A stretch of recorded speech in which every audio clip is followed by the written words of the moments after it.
officer-involved shooting where apparently, as CNN is reporting, that this officer has died from the shooting. It really raises the temperature, and it raises the alarm bells, and it really changes the picture here because, again, we have the largest police force in the entire country, and officers are there to keep New Yorkers and the hundreds of thousands, the millions of visitors safe. And when something like this happens, it totally changes the scene. It certainly does. We have a soundbite. We're hearing from the mayor. Let's play this late-breaking interview coming in now. New Yorkers, this is Mayor Eric Adams, and I'm here at the scene of 51st and Park Avenue. Unfortunately, we had a shooting here with multiple injuries. The perpetrator, the known perpetrator, is neutralized at this time. Those who are in the building, we're asking you to remain inside as police officers are doing a floor-by-floor search. We believe, again, the perpetrator is neutralized at this time. We're going over to the hospital to speak with the family and loved ones involved in this incident. We did have a shooter with multiple injuries at this time, but the perpetrator is neutralized. Yes, that's Mayor Adams, as you just saw, saying the perpetrator has been neutralized. Our sources are telling us the shooter is dead, possibly from Las Vegas, possibly 27 years old. Bernadette, this is a shocking scene in the heart of New York City, in broad daylight on a Monday in a district that's busy with both workers and tourists. Absolutely. And actually, I'm just receiving texts from friends who actually work in that building. One friend who works at KPMG who said thankfully he was not in the office today and said Mondays typically end up being a dark day. But, you know, he's receiving incoming from friends on other floors of barricaded furniture in front of entryways. And imagine being in that office building and the only way out, you're trying to keep whoever or whatever it is from coming in. It's a very scary thing. It is a scary situation. And Errol, what will this mean politically for Mayor Adams in the middle of a re-election campaign? And now we have word, obviously, this is unfolding right now, of this chaos in the heart of Midtown. Well, one of the slogans that the mayor has been using as he runs for re-election is to say, you want experience, not an experiment. And by that, he's calling on his 20-plus years on the NYPD, his 3.5 years as mayor, saying that public safety is not something you can trust to amateurs. It's not something you can trust to people who are learning on the job, and that his experience is important to help keep New Yorkers safe, that he's kept New Yorkers safe, that crime, traditional crime, has been falling. Now, something like this seems to fall outside any given category. Until we know more, it certainly doesn't look like a traditional robbery or assault or even a homicide, but we'll find out more as we go along. But this is going to be, I think, politically a reminder to voters that with exactly 100 days to go until the election, public safety, however you want to define it, it's not just about making sure you don't get mugged on your way to or from school. It's also about these kind of situations and making sure that we have the right leader and the right leadership to handle this. Well said, Errol, and it's 8:30. You're watching our live continuous coverage of a chaotic scene in Midtown. A police officer shot. 2 civilians also wounded in Midtown at 345 Park Avenue, right off 53rd Street. It happened in broad daylight, 6:30 p.m. inside an office building, and sources tell us the suspect is dead. The police commissioner is confirming that that suspect neutralized. Those are her words. NY1 has obtained this photo, which law enforcement sources tell us shows the man, the alleged suspect, entering the building with what appears to be a long gun, and police have not confirmed this is the suspected gunman, but our sources have. Let's get to our live coverage now. Lewis Finley is on the scene. Lewis, tell us what you know. Yeah, sure. There's a heavy police presence here at Weill Cornell Hospital. DCPI, which is the communications arm of the NYPD, is here. I've been trying to ask them for the latest information. They're keeping very tight-lipped on pretty much everything, even that stuff that we've had confirmed. But what we do have confirmed is that that shooter is dead from a self-inflicted gun wound. 2 other people were shot as well, and that police officer who was shot was sent here. Now the mayor once again was briefed at the scene, and we'll likely see him down at the hospital sometime tonight to debrief the media along with the police commissioner and other elected officials. That's generally what happens when there's a police-involved shooting, especially something at this magnitude. Now, when we were on the scene a little bit earlier around 51st and 3rd Avenue, that area was completely blocked off by the NYPD, the perimeter, as they were really just starting their investigation. That's where I was able to speak to someone who says that his wife was actually in the building on the 2nd floor, and the second he heard about what was going on, he had to run down to make sure that she was okay. He said that he was texting with her back and forth. Here's some of our conversation. She texted me saying that there's a shooter and she was going to be here for a while, and she was terrified, scared for her life. And he said that, as you can imagine, a very tense situation, a very scary situation for him. But you know, we talked about this a little bit before, about just yesterday, the mayor going up to the Bronx and talking about how he's been able to take, along with NYPD officers, able to take 3,000 plus guns off the street so far this year. Those are illegal guns, including ghost guns. And the police commissioner, speaking at that news conference that he was at as well, saying that averages about 14 illegal guns being taken off the street every single day by police officers. Now, it's unclear if this was an illegal gun during this situation, but it's really not great timing when the mayor was just yesterday kind of doing a victory lap about the successes that he's seen here in the city. Cheryl. Yes, and Louis, I just want to confirm where you are. You are at Weill Cornell on 68th Street and 1st Avenue? Is that where you are? Yes, that's correct. Okay. And is there a large police and as you can presence? see, there's yeah, that's what I was just asking you. Set the scene for us. What are we seeing? You took the words out of my mouth. Yeah. There's a large... sorry, go ahead. No, please, I'm sorry. Yeah, there is a smaller police presence since we've been here for the last 30 minutes. But again, DCPI, which is the communications arm of the NYPD, is here. I've seen more of their officers come here, and I've been trying to ask them for the latest information, but they're keeping very tight-lipped about what's going on. Outside of our sources, we probably won't hear anything from them until the mayor shows up, which will likely be later on once we get a hold of what's going on with that officer as well as the other people who were injured. And speaking of the other people who were injured, tell us what you know about the civilians wounded. We want to make sure we stay on that as well.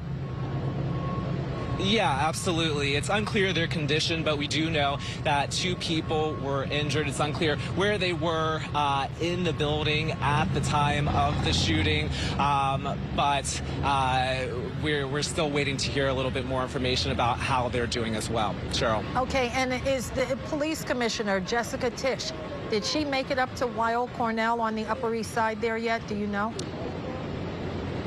I haven't seen any officials quite yet. When we were having that exchange a moment ago, I did see one of those big black tinted SUVs pass by. That generally signals that there's somebody official in that vehicle. It's unclear who that could be, but we should find that out pretty soon. Louis Finley, outside of Weill Cornell Medical Center on the Upper East Side. That's where the wounded police officer was taken. Louis, we're going to check back with you shortly. We want to bring some social media posts that are very important from House Minority Leader Hakeem Jeffries. He just tweeted that he's deeply disturbed by the horrific shooting in Midtown Manhattan, praying hard for the brave NYPD officer impacted and all other victims of this tragedy. May God watch over our city during this challenging moment. And this from mayoral candidate Andrew Cuomo, horrified by the shooting in Midtown. I'm grateful for the courage of our NYPD and first responders. My prayers are with the victims and their families. And then this tweet from Attorney General Letitia James. I'm praying for our law enforcement and the New Yorkers impacted in the shooting situation this evening in Manhattan.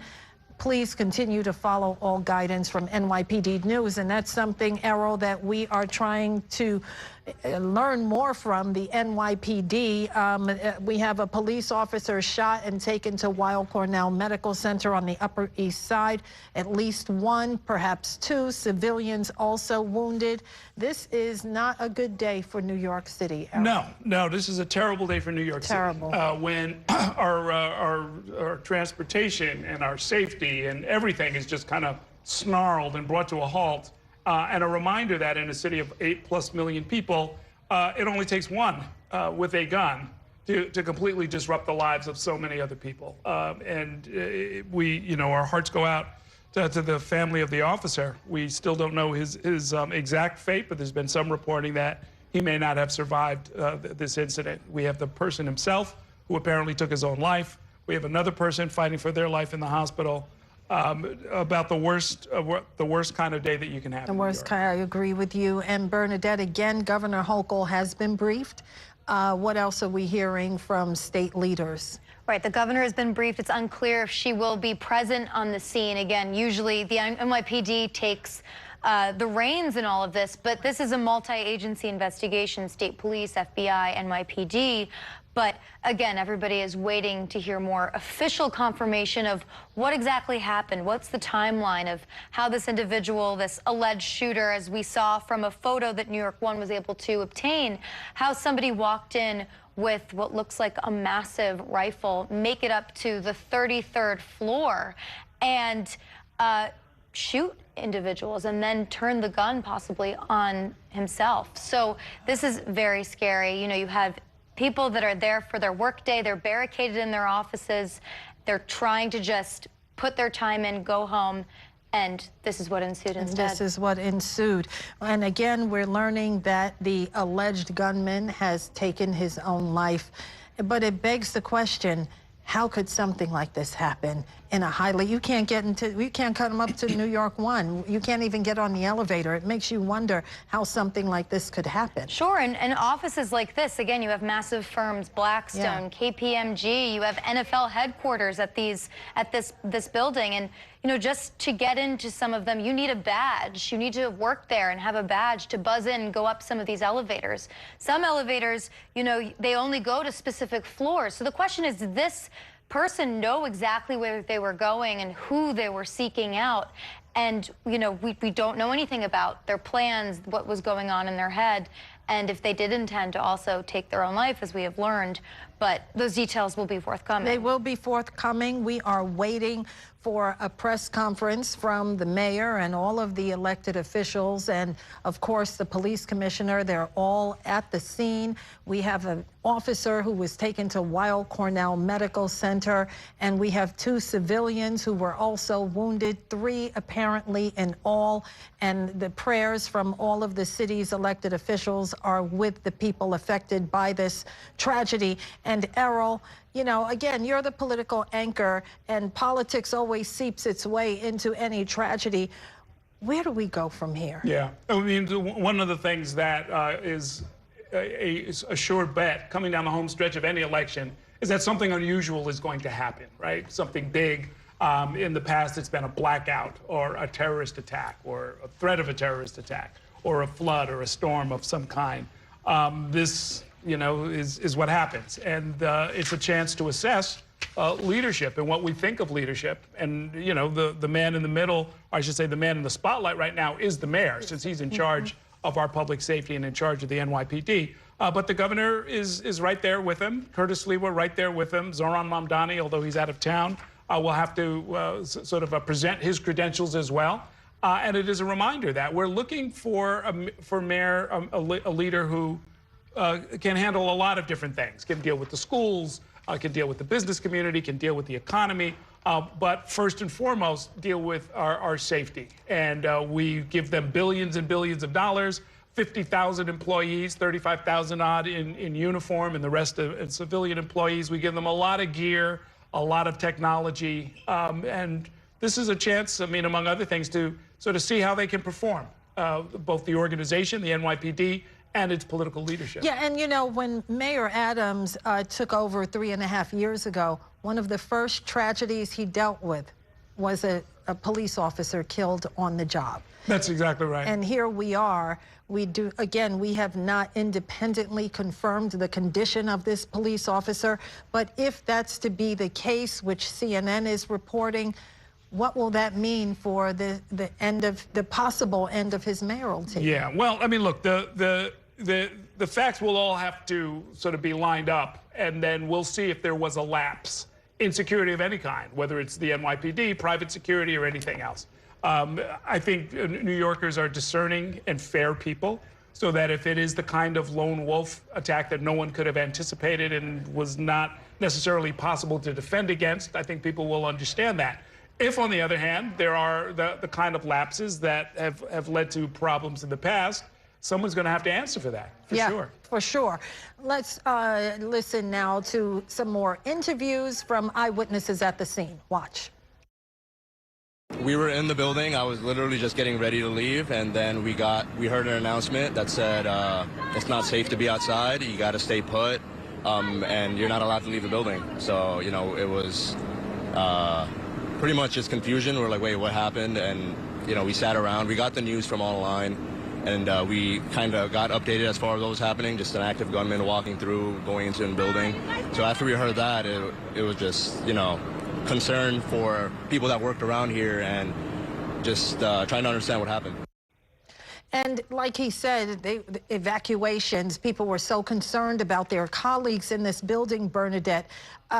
You know, it makes you wonder if this was a lone wolf situation, which it appears to be, how it could even happen in the first place. Right. Was this a workplace-related shooting? Did this person know whoever their targets were? And then a cop who was trying to protect the individuals that ended up being shot, or was acting on a tip that, you know, maybe this cop also saw the gunman walking in. We don't know what happened, but the questions have to be asked. How did this person walk in broad daylight with a massive rifle? From the photo that we've seen of the alleged gunman, how did they walk in broad daylight at the end of the workday, go past what I would assume this building had intense security, high-paid security, especially given the names of the firms, the companies in this building, make it up to the 33rd floor and execute individuals? It's very scary. It's horrific, especially when people come to the city from all over the world, all over the country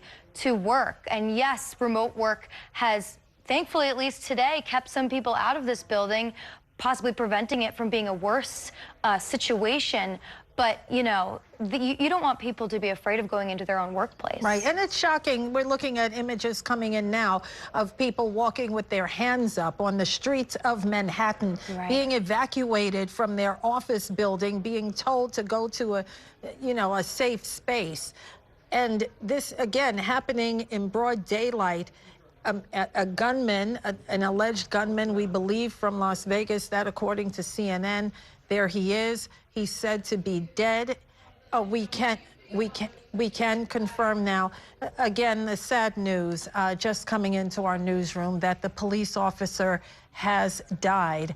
CNN reporting that the officer was shot in the back, and now our sources are in fact confirming that police officer who was in 345 Park Avenue has died. He was taken to Weill Cornell Medical Center on the Upper East Side. And Errol, this is the worst case scenario. Now our sources are confirming that the police officer has indeed succumbed to his injuries.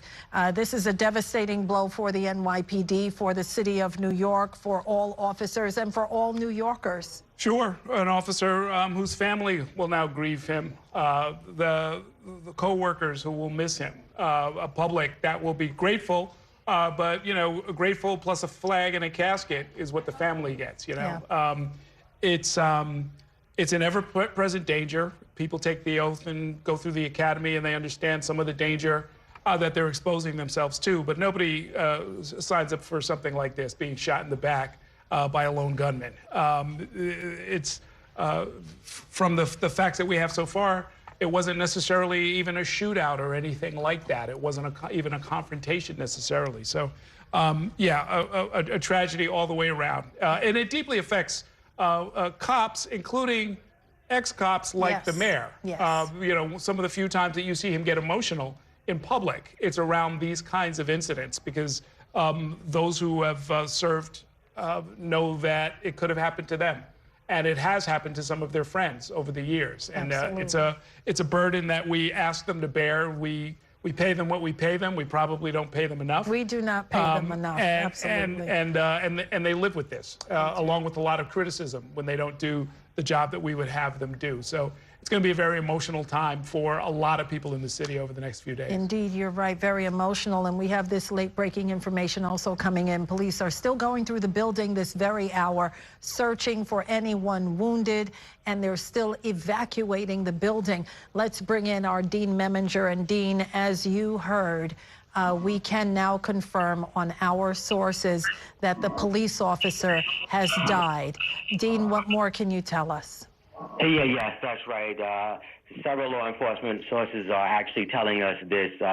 Several of our producers and other people who work with us are hearing this, and my source is telling me the same thing, that unfortunately this officer has died. He was on the job for only about 3.5 years, not quite 4 years. He actually worked out of the Bronx, in the Northeast Bronx, at the 47th precinct. So I understand a number of individuals are actually headed up there to that precinct now to console any officers who may have been very close to that officer. He came on the force, from what I'm being told, back in 2021. And I also worked at another precinct in the Bronx.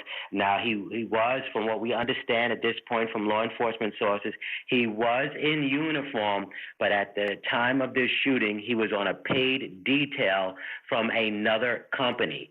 So to make it clear for those who do not know this, NYPD officers, during their off hours, they can somewhat moonlight for other companies as long as the police department okays it. And that's what he apparently was doing at this time, working an extra job in uniform, providing security at that building or at businesses at that building when he was shot and killed. And it appears that the person who shot him came into that building in that area carrying a shotgun. We see the videos and we see the pictures of the individual walking into the building. And our law enforcement sources also telling us, as we have been reporting, but I've seen some of his IDs now, that this man, 27 years old, the alleged shooter, is from Las Vegas and somehow traveled here to New York, whether he came today, yesterday, this week, or, you know, he's been here for a while. We will have to find out. And that's the situation where we've seen these other cases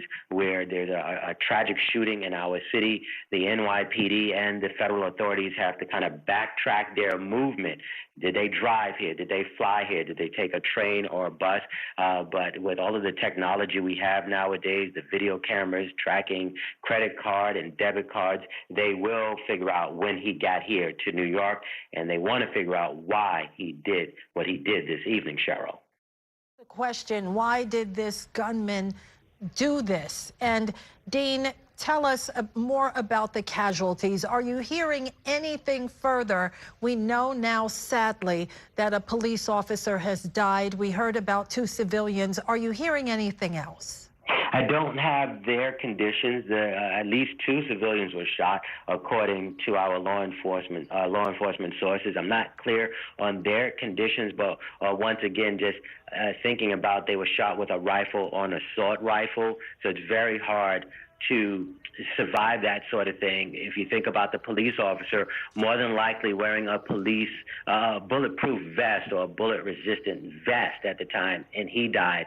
I'm sure these civilians in that building or in the area, they were not wearing that sort of equipment to save their lives. But there is video of police officers carrying that officer, trying to race him to a car to get him to the hospital to recover. And, you know, some of these businesses there, we heard the reporting, and I've been told the same thing. And on the street, we're being told that our reporters are hearing this information, that people started to barricade themselves in rooms, in offices. And it's unfortunate, you know, not only here in New York, but across the country, whether it's a business, a school, or a house of worship, they're having these workshops now, training people how to respond to an active shooter situation, which this was. So people knew to try to barricade themselves in offices. You know, you try to run away if you can. If not, you have to barricade yourself. And then the experts tell people, if you have no other choice, then you must fight to save your life. At this point, it appears people kind of hid in this very large building, barricading those doors. And, you know, we reported just a few moments ago, Dean, that officers were still going floor by floor. This is a skyscraper in the heart of Manhattan, looking for people who are potentially barricaded, potentially wounded. Did you hear that as well?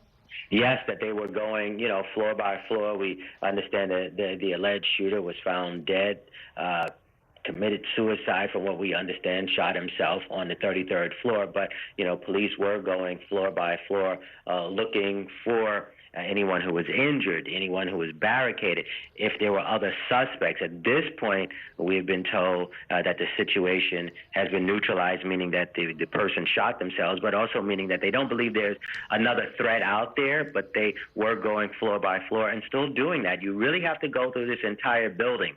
You have to look for evidence. So it's not only the cops who responded, but now you have to bring in the evidence teams. You have to bring in those detectives who will look for evidence and information, DNA. All of this must go on throughout the night and into tomorrow. And once again, it's not just the NYPD, the FBI and ATF are on the scene. And those federal agencies really help the NYPD out when it comes to tracking guns and bullets and casings, because they have that federal network that they could pop that information in and get information back very, very quickly. So they are all working together in this situation as we wait to hear from the mayor and the police commissioner about the shooting of this NYPD officer from the Bronx who was actually working an extra job in Manhattan today. Oh, yes, so you have that information, too. Some of my sources are also telling us that the deceased officer is from the Bronx. Are you hearing the 47th precinct? That's right. He was working at the 47th precinct, from the 47th precinct, on the job for about 3.5 years. Right. And I do understand that several officers or people, you know, connected to the police department are up there in the Bronx now, speaking to officers, trying to console them and, you know, give them support as well. But once again, this officer was working an extra job, a paid detail, working for an outside entity, but he was in uniform, something that the NYPD does allow as long as the officer got the okay. Right, and we're hearing, are you hearing the officer was 27 years old?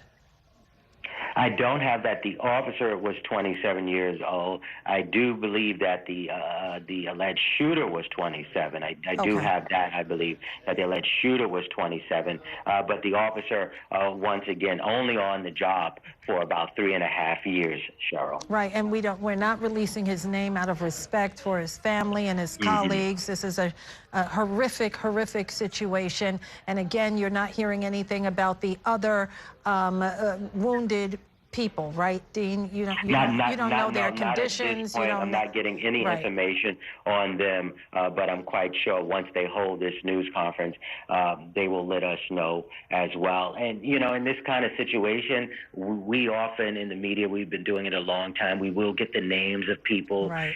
But sometimes the NYPD really doesn't want to give that out because they understand they really have to find the next of kin. They have to find family members and allow them to figure out or hear what happened before they see it on the news. But obviously, if we get information, we can allow people to know their condition without giving their name. That's right. No one wants to find out anything like this by watching the news. So out of respect, we're not releasing any further information. Dean, thank you. We're going to circle back in our next hour with you. We want to do a quick recap. A police officer is dead tonight, killed in a skyscraper in Park Avenue by a man with a long gun who is also dead tonight. 2 civilians were also wounded. Around 6:30 p.m. is when the bloodshed happened inside this office building on Park Avenue or 52nd and 53rd Street. That 53rd Street subway station was shut down as a precaution. Police went floor by floor, and they're still doing that this hour, evacuating, making sure everyone is out safely. And again, the alleged gunman is dead.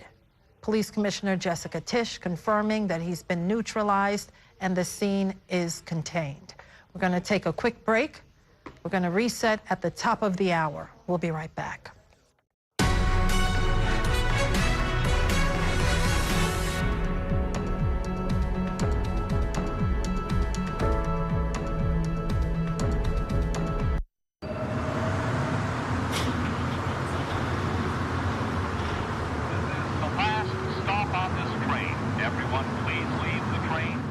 And that's a look at some of what's in the papers this morning.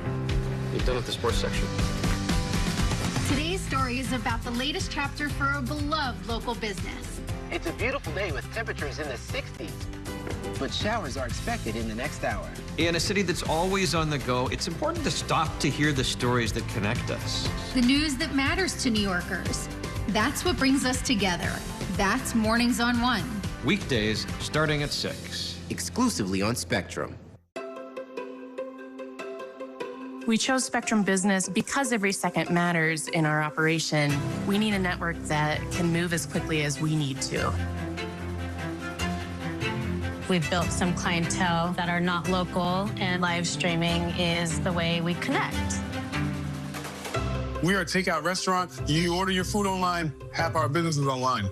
So we needed something dependable, reliable, with great service. The state-of-the-art facility depends upon having a state-of-the-art network to support classroom engagement.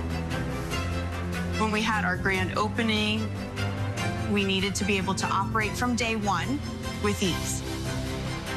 Join the network made for business with solutions made for every size. Visit spectrum.com/made-for-business to get started. This election year is all about New York City. There are 51 council seats up for grabs, races for our next city comptroller and the next public advocate. Plus, an unprecedented race for mayor. That puts the power in your hands to decide who will run our city. Our team of political experts will be covering every angle of this election to keep you informed on how it could affect you, so you can feel confident with your decision at the polls. Stay with Spectrum News New York 1 for Decision 2025, exclusively on Spectrum.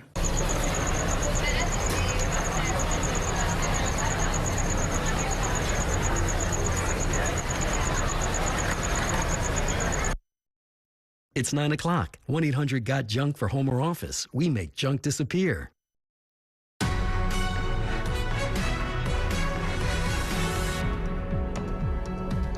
We're continuing our live coverage. It's 9 o'clock. I'm Cheryl Wills, and it's a tragic night in New York City. A police officer is dead, killed during a shooting rampage on Park Avenue at 53rd Street. At least 2 civilians were also wounded. We do not know what caused this shooting to happen. And again, sources tell us that officer was rushed to Weill Cornell Medical Center. He has been pronounced dead. We do not know the conditions of the other two people who were wounded. Police Commissioner Jessica Tish confirming that the shooter has been neutralized, and our sources tell us that the shooter is dead and the scene is contained. However, officers are still in 345 Park Avenue, going floor by floor in this skyscraper, making sure everyone is safe. New York One obtained this photo, which law enforcement sources say shows a man entering the building with what appears to be a long gun. There he is wearing sunglasses, a dark jacket, dark pants. So many questions tonight. How could he walk into a secure building, make it to the 33rd floor, and open fire, which is what officials allege that he did in fact do? Let's continue our live coverage from the scene on the east side. Rebecca Greenberg is here now with the very latest. And Rebecca, we know this is still a very active scene. It's a tragic scene where a police officer is dead, and officers, like I said, are still going floor by floor at 345 Park Avenue. Hi there, Cheryl. Yeah, that's correct. A very tragic scene just behind me. There is definitely that feeling of sadness in the air at this moment, knowing that a police officer has been killed. When this does happen, a cloud certainly hangs over New York City as a whole. I'm going to show you what it looks like behind me just right now. We're standing here actually at 55th Street and Park Avenue, just 2 blocks north from where that shooting occurred. And as you can see, a heavy police presence. We also see several ambulances and fire trucks in the area, also many stretchers. Those stretchers did not have individuals in them at this time, but clearly this is an all-hands-on-deck situation. Now, the first call came in for a man shot at 6:34 p.m. Sources tell New York One the shooter was dead when officers arrived. He apparently died from a self-inflicted gunshot wound, and he was found on the 33rd floor of that building. Now, Mayor Eric Adams was briefed on the scene. Governor Kathy Hochul was also briefed. It's unclear if she will be here tonight, but the FBI was also on the scene providing support. They say the motive is currently under investigation at this hour. Now, multiple police sources tell New York One that officer has been shot and killed. At least 2 civilians were also allegedly shot. Their conditions are unknown at this time. Now, Cheryl, sources say surveillance video shows that man walking into the plaza with a rifle. And for context, this is a very large building, a very tall building. It has many different businesses, corporations, and organizations inside. Those include the NFL corporate offices, Bank of America, JP Morgan, Blackstone, among others. Now, Mayor Eric Adams did send out a message from the scene here on the social media site X. He said that he has been on the scene at the shooting in Midtown, and we can report the shooter is neutralized. The NYPD are now searching the building very carefully. Now, Cheryl, I actually spoke to an individual who works in the building across the street from where this shooting took place. He described a very chaotic scene. Take a listen. Well, I was walking basically home to the train, and then I saw a SWAT team, literally a SWAT team, which is like with shields and everything, rushing into the building. One person got out, looked really bad condition. Just absolutely horrific description of what happened here on Park Avenue at 6:34 p.m. Now, Cheryl, I also want to let you know that traffic is still completely blocked off in this area. E&M trains are skipping 53rd Street and Lexington Avenue. So if you can, avoid this area because it is not an easy place to get around at this hour.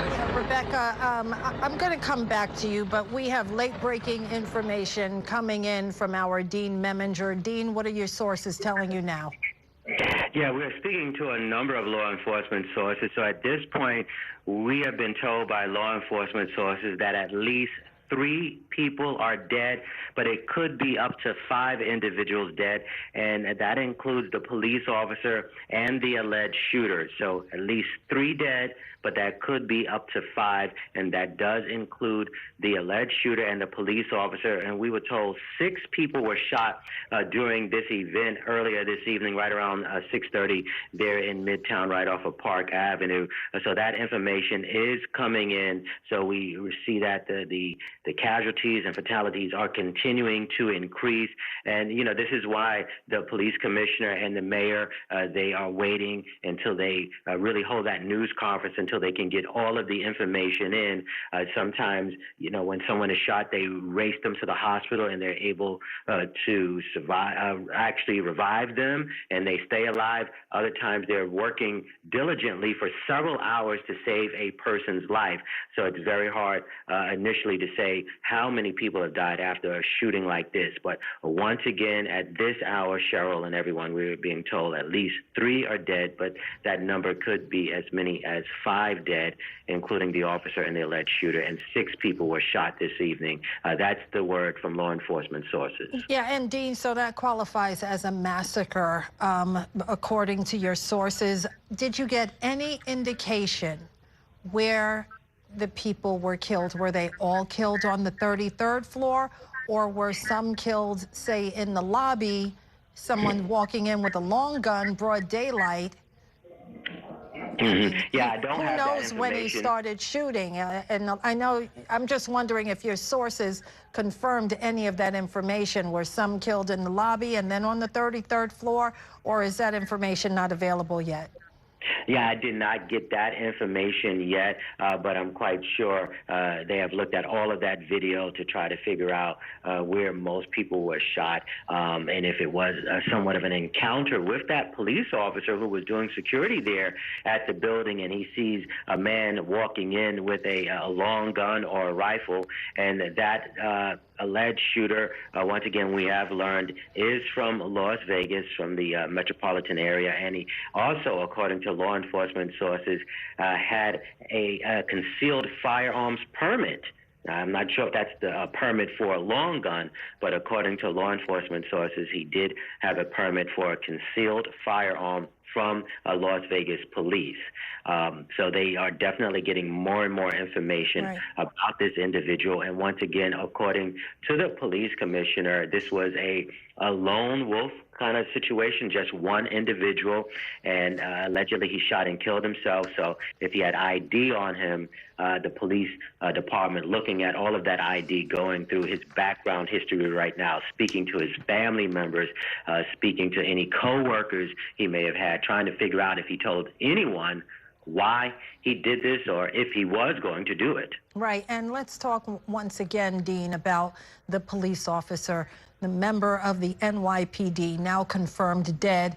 He's from the 47th precinct in the Bronx. We will not release his name, of course, out of respect for his family and colleagues, but what more can you tell us about this slain officer? Yeah, so from the 47th precinct, that's up there on Laconia Avenue in the Wakefield neighborhood of the Bronx, the Northeast Bronx.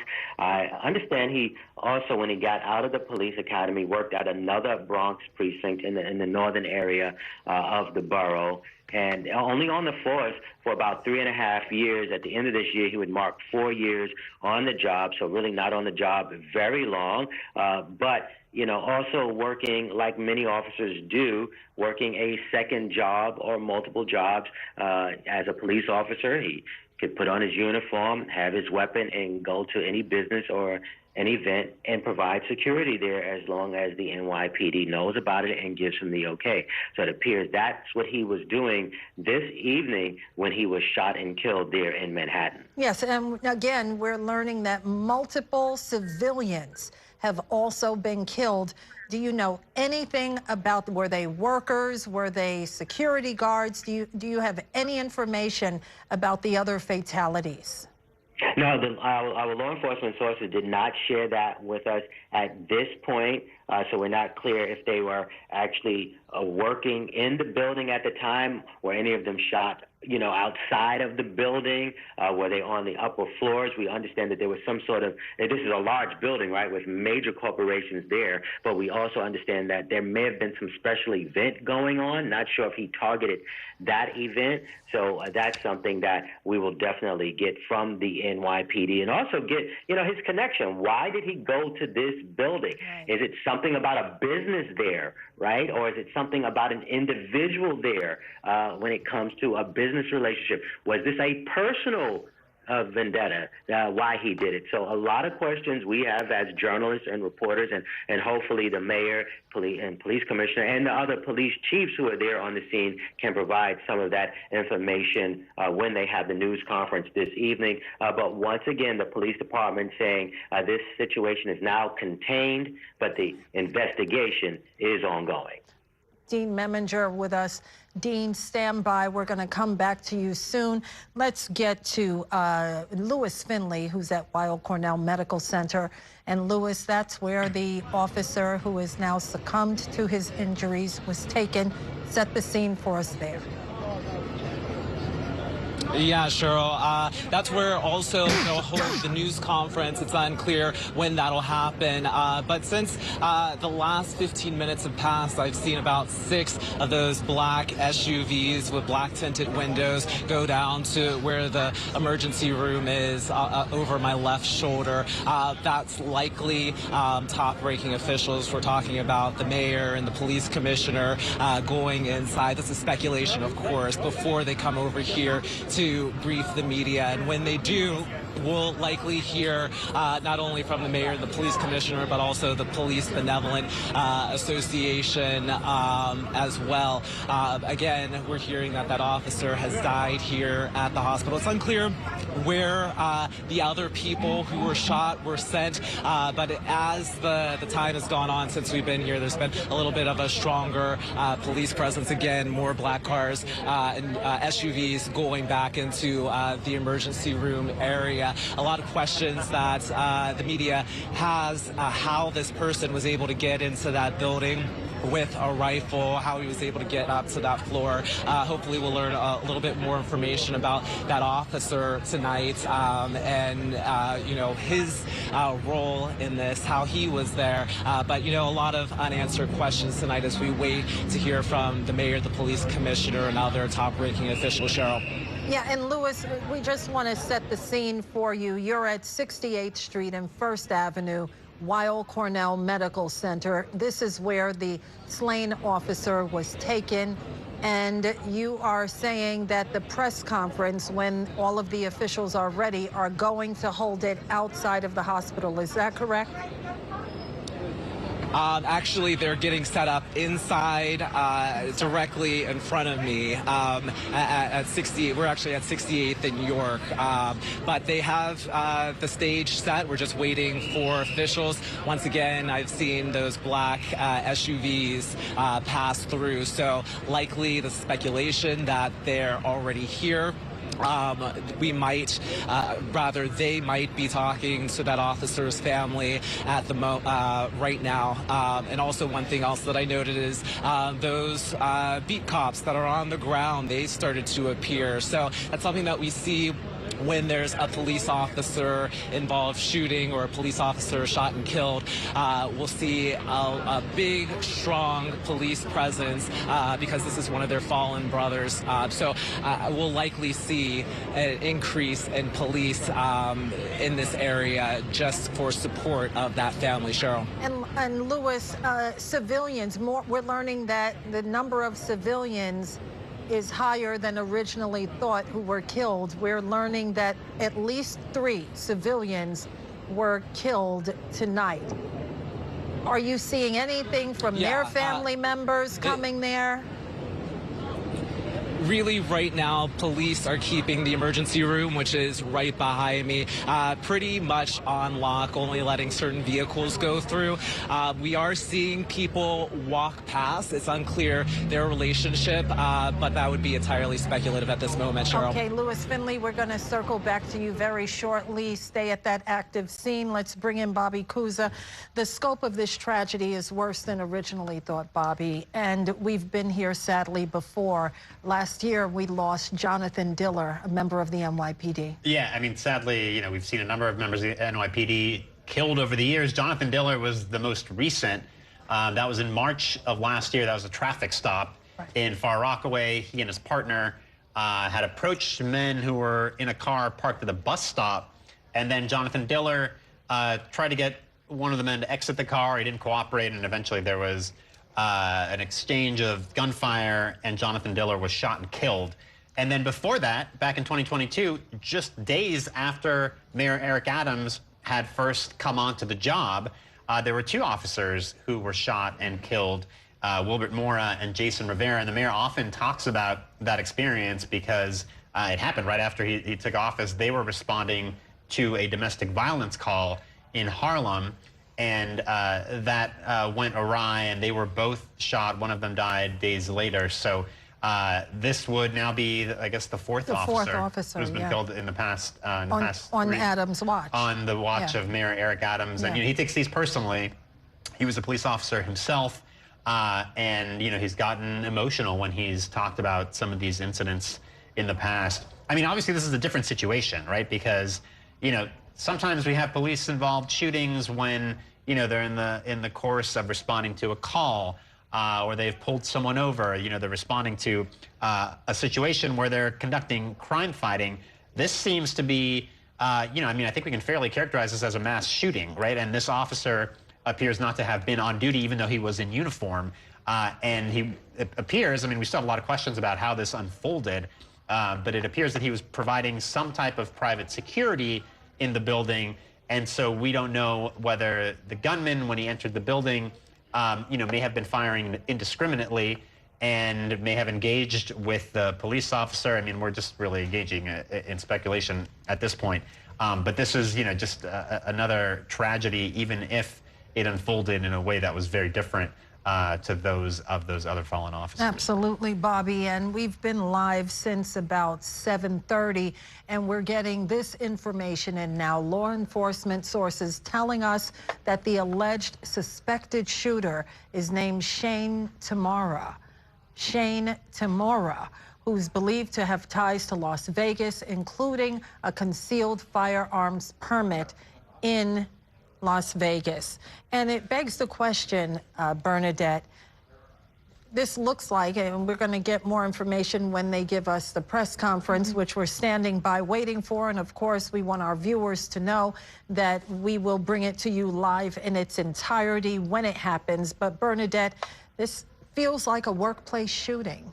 Well, if we just look at the photos of the alleged suspect, right? He's wearing nice clothes. He is in what looks like a suit jacket and pants, and we're not exactly sure of his steps into the building, but we do know he made it into the 33rd floor, and whether or not he was familiar with this office building, whether he worked there, we don't know that yet. But what we do know is that he walked in broad daylight with an assault rifle, was able to get up to the 33rd floor, and thus far we have confirmed that at least 2 civilians and a police officer have been shot. At least the police officer has been killed and 2 civilians injured. We're not sure how many other individuals were injured, but it's very concerning again to see somebody walk in the middle of the workday, or the end of the workday rather, but broad daylight, and be able to get access to a building with high-powered firms and commits terrible crimes. Yeah, this is a terrible, terrible day for New York City, the scene of a mass shooting. Bernadette, do we know if Governor Hochul, now that we're learning that the death toll has risen, do we know if Governor Hochul will be joining the other elected officials who are going to hold a press conference? It's still unclear if the governor will appear on scene, although I am in contact contact with someone from her team who said right now it appears unlikely, but the governor has spoken to Mayor Adams about this horrific scene. Those two stay in close contact. Both of them place public safety and trying to stop crime as a top priority. And so we'll continue to be updated by what happens between the governor and Mayor Adams, and hopefully we hear more from him very soon. Bobby, we're 100 days from the November election and a massacre in the heart of New York City. I mean, set the stage for us. How could this potentially play out?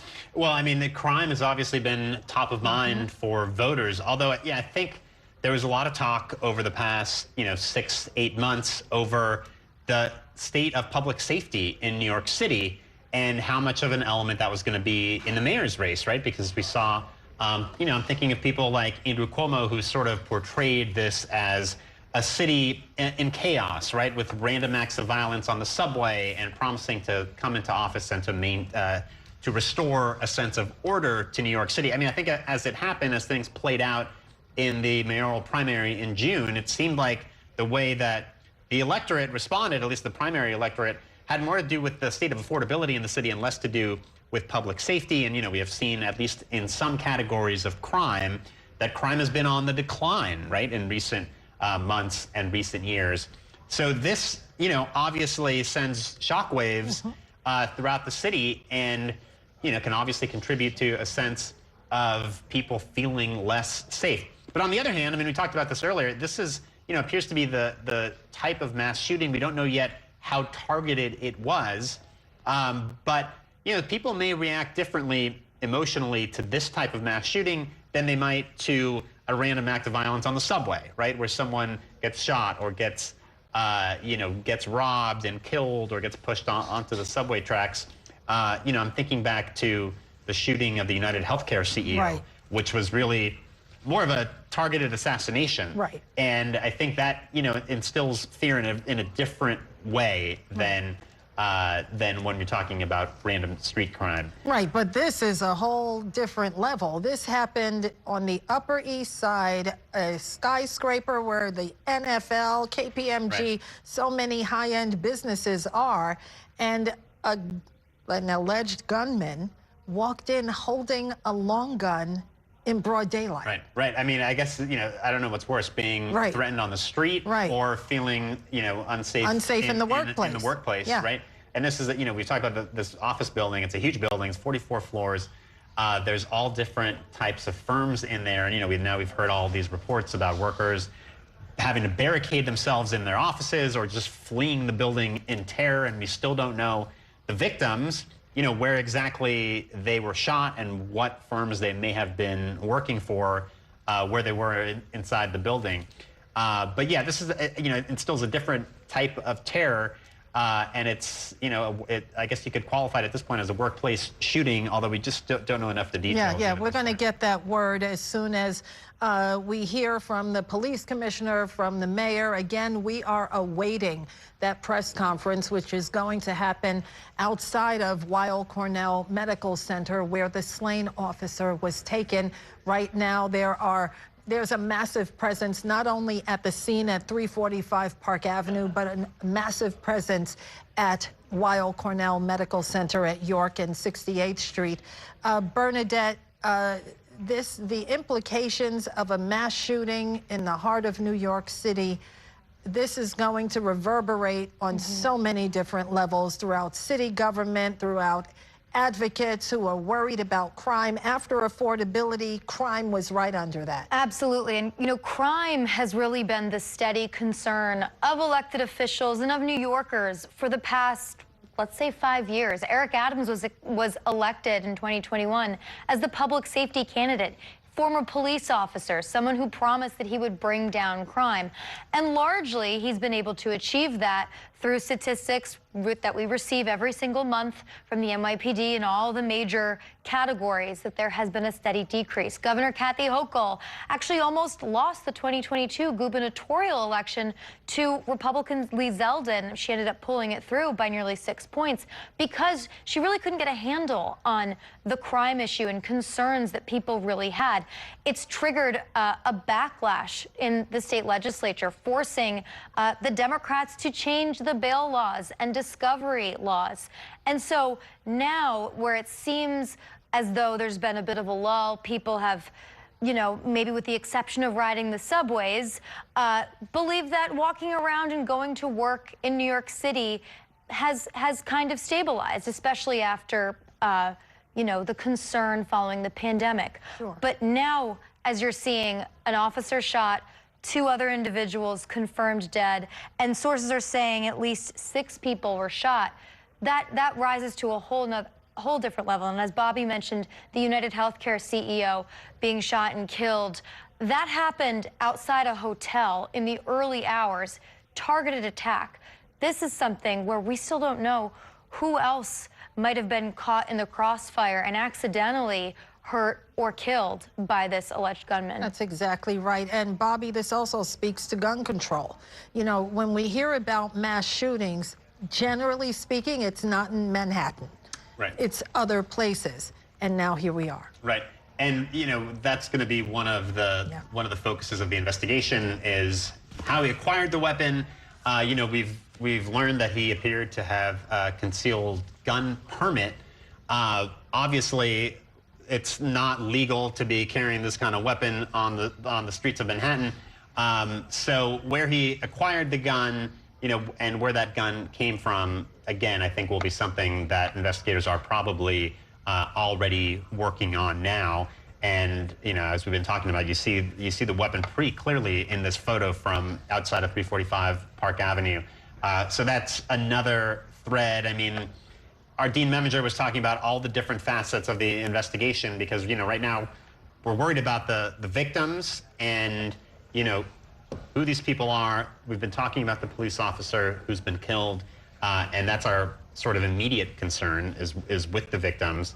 But then, you know, police and investigators are trying to get to the bottom of his motive, of, you know, where he came from, where the weapon came from, and just piecing together what happened inside that building. And, you know, the mayor just, I mean, I guess that was, just an hour ago, was talking about the fact that they were still going floor by floor inside the building and telling people who were inside to remain in place. So it's a huge building, 44 floors.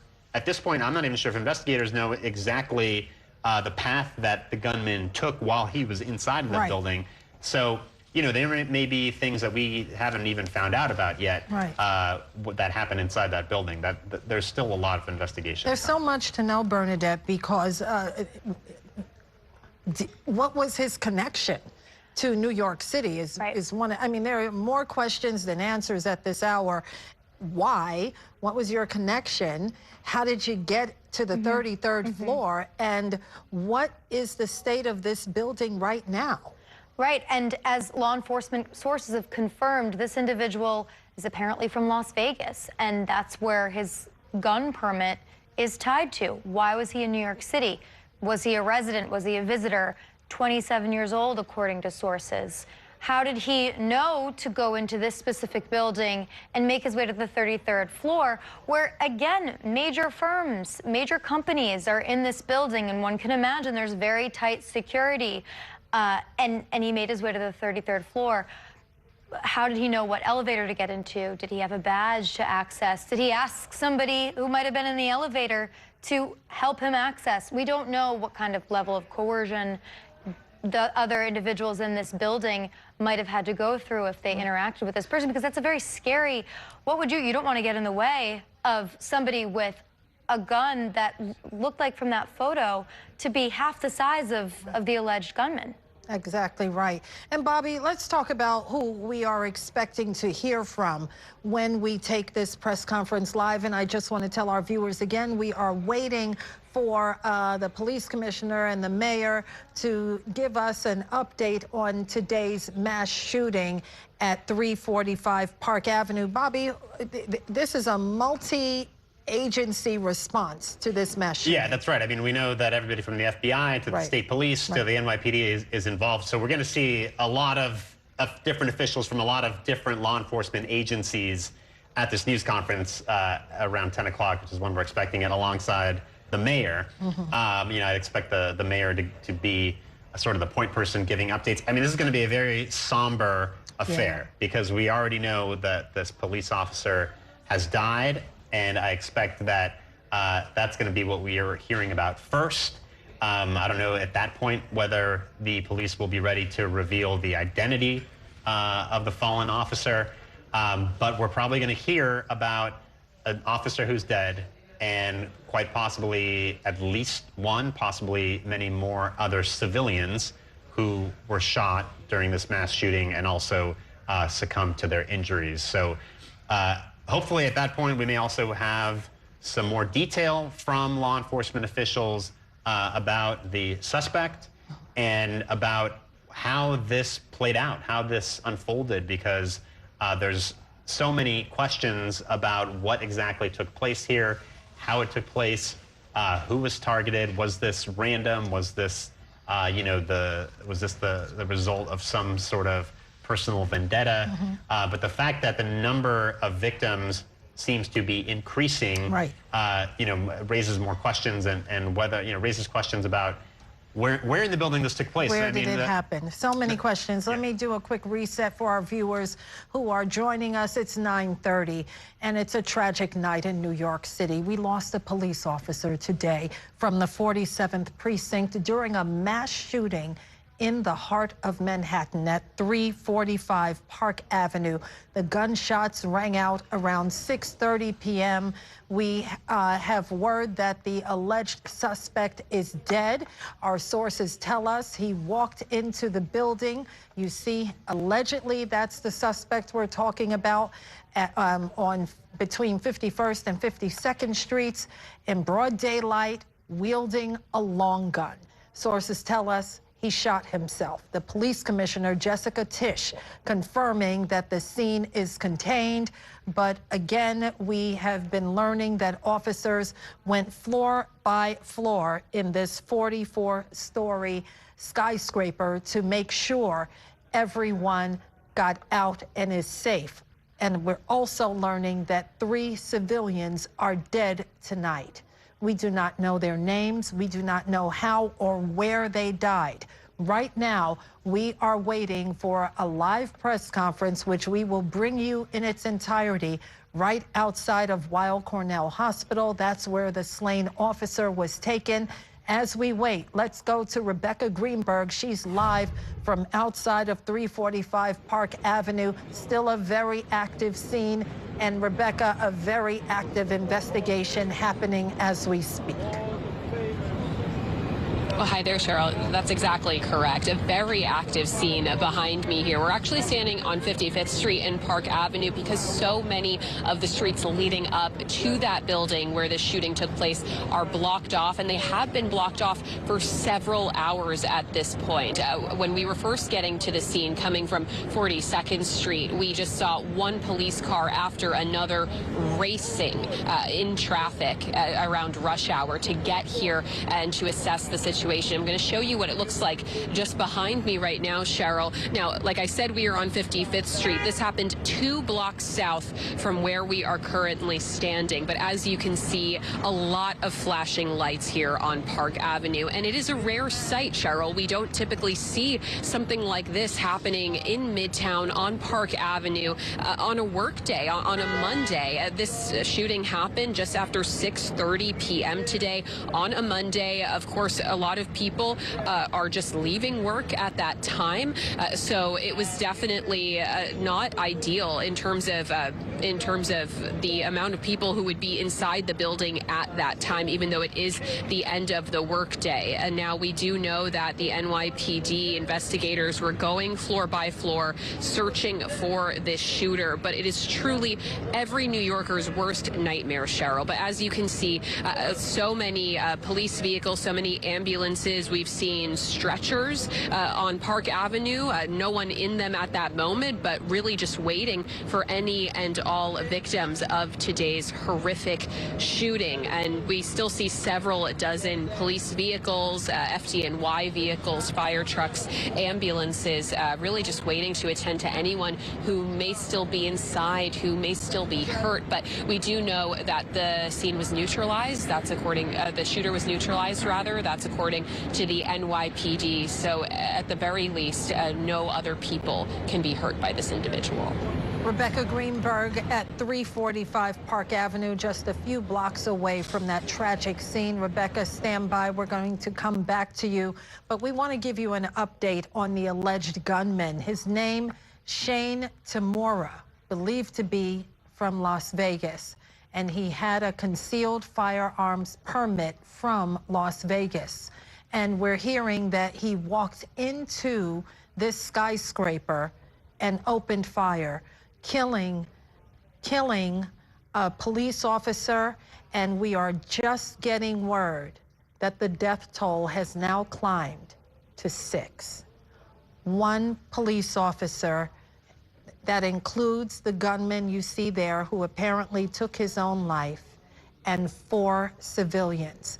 We do not have the identity or any information on the civilians who have been killed, but this mass shooting is reverberating throughout the city and the nation. Let's listen to some eyewitnesses. She texted me saying that there's a shooter and she was going to be here for a while, and she was terrified, scared for her life. We were in the building. I was literally just getting ready to leave, and then we heard an announcement that said it's not safe to be outside. You got to stay put, and you're not allowed to leave the building. So, you know, it was pretty much just confusion. We're like, wait, what happened? And, you know, we sat around. We got the news from online, and we kind of got updated as far as what was happening, just an active gunman walking through, going into the building. So after we heard that, it was just, you know, concern for people that worked around here and just trying to understand what happened. And elected officials weighing in on this tragedy. Senator Chuck Schumer tweeting, quoting now, "Thank you to our brave first responders on the scene in Manhattan tonight. I'm praying for everyone affected. We must do more to stop gun violence in America." Democratic candidate for mayor and nominee Zohran Mamdani also weighing in, saying, quoting now, "I'm heartbroken to learn of the horrific shooting in Midtown, and I'm holding the victims, their families, and the NYPD officer in." Then he thought he was in critical condition, but we, of course, have since learned that that officer has died. And again, that officer was from the 47th Precinct in the Bronx. Let's bring back Dean Memminger. Dean, what are your sources telling you at this hour? Yeah, I can talk a little bit about the sort of weapon that law enforcement sources are saying that he was carrying, and we do have that photo of him walking into the building. The alleged shooter, who we understand is Shane Tamura of Las Vegas, 27 years old. It appears he had an assault-styled rifle. It looked to be almost like a military rifle, and the colors, you know, of the military, green and black. It had a scope on it as well. And when police officers found him on the 33rd floor, he was dead, apparently from a self-inflicted gunshot wound. Not sure if he used that rifle or another weapon, but this was definitely an assault rifle, a long gun that he walked on the streets of New York City with, going into that building there on Park Avenue. As we've been mentioning, a number of major businesses there in that building, the NFL, Blackstone, also in there, an investment company, also on the 33rd floor. Not sure if this is where he was going or this is where he was found, but it's called POA Solutions on the 33rd floor. So the police are continuing to investigate all of this and, try to find out, was the alleged shooter here in New York for quite some time, or did he just travel here recently? Throughout the night, we've been talking about these mass shootings in our city. That's when 3 or 4 or more people are shot and injured or killed. But we've had these recently, right, with the shooting, not a mass shooting, but the shooting death of the executive from United Healthcare. Somebody from out of New York travels here with a gun, kills that individual. We had the shooting on the train in Brooklyn back in 2022. A man from out of New York who had been here some time, but he wasn't originally from here and was living out of town at the time, came into the subway in Brooklyn and shot up the train, injuring, I believe it was 10 people. Thankfully, no one was killed in that situation. So a lot of times when we're dealing with these sort of shootings, it's an individual coming from out of town into our city, right? The biggest city in the country, targeting people. But who was this man targeting and why did he do it? And that's what we hope to hear from the police commissioner and the mayor. Their news conference scheduled right around 10. It may be running behind, but as you've been reporting, Cheryl, of course, you're going to take it live when they have that so we can get all of the information. But once again, looking at this assault rifle, blood stains on it, just a terrifying situation for those who are in the building. And once again, we know now 6 people were killed tonight. That includes the police officer who was from the 47th precinct, as well as the alleged shooter. And Dean, again, like you said, the alleged shooter is dead. Sadly, the police officer has succumbed to his injuries. He's from the 47th precinct in the Bronx. What do we know, if anything, about the 4 civilians who were also killed in Manhattan today?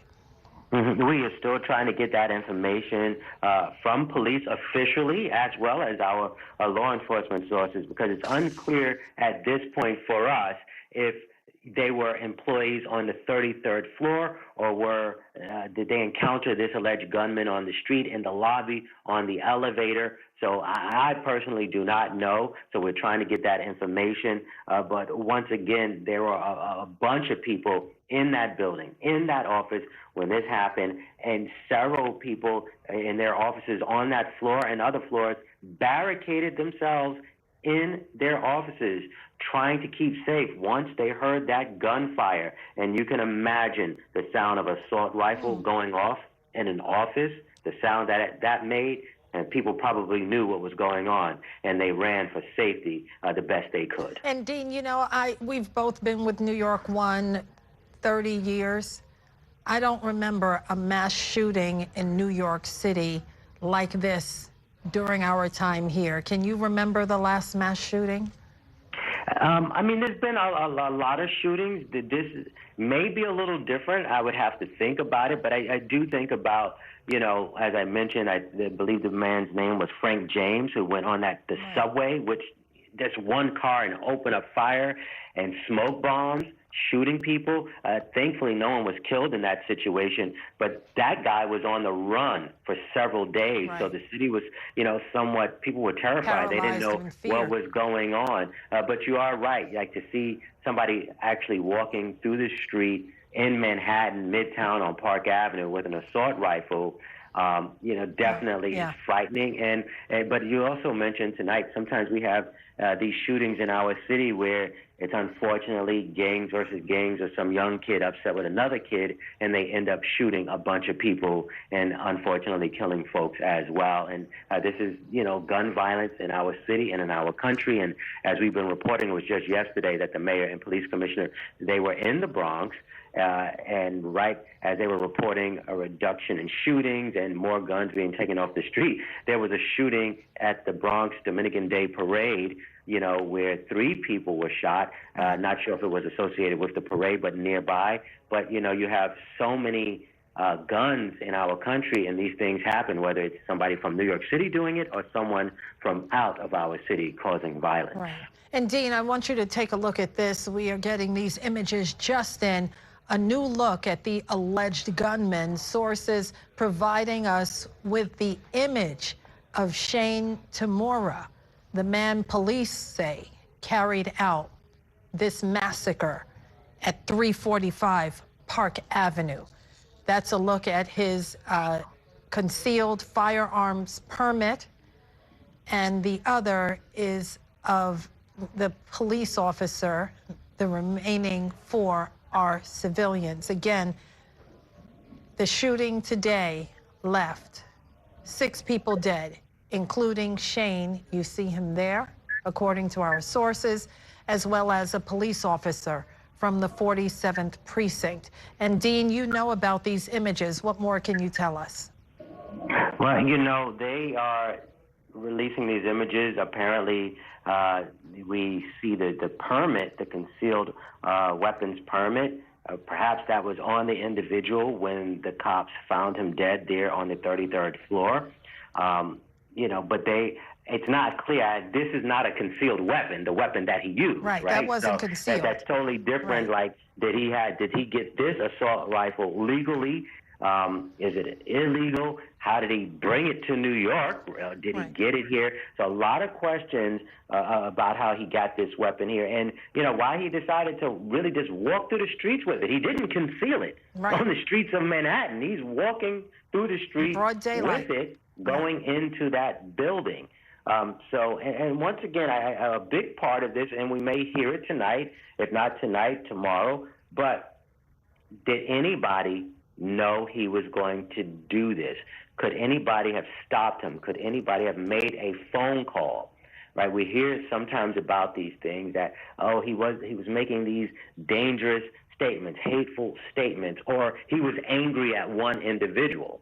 But when you talk about a lone wolf, that's the concern not only of the NYPD and the Terrorism Bureau, but the FBI as well. When you have a lone wolf, sometimes they keep to themselves. Exactly what that says. They are a loner, and they, by themselves, they plan something like this, and no one knows. So that's what we also need to hear.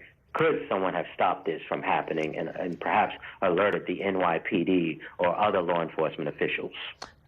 Dean, thank you for that. We're going to come back to you shortly.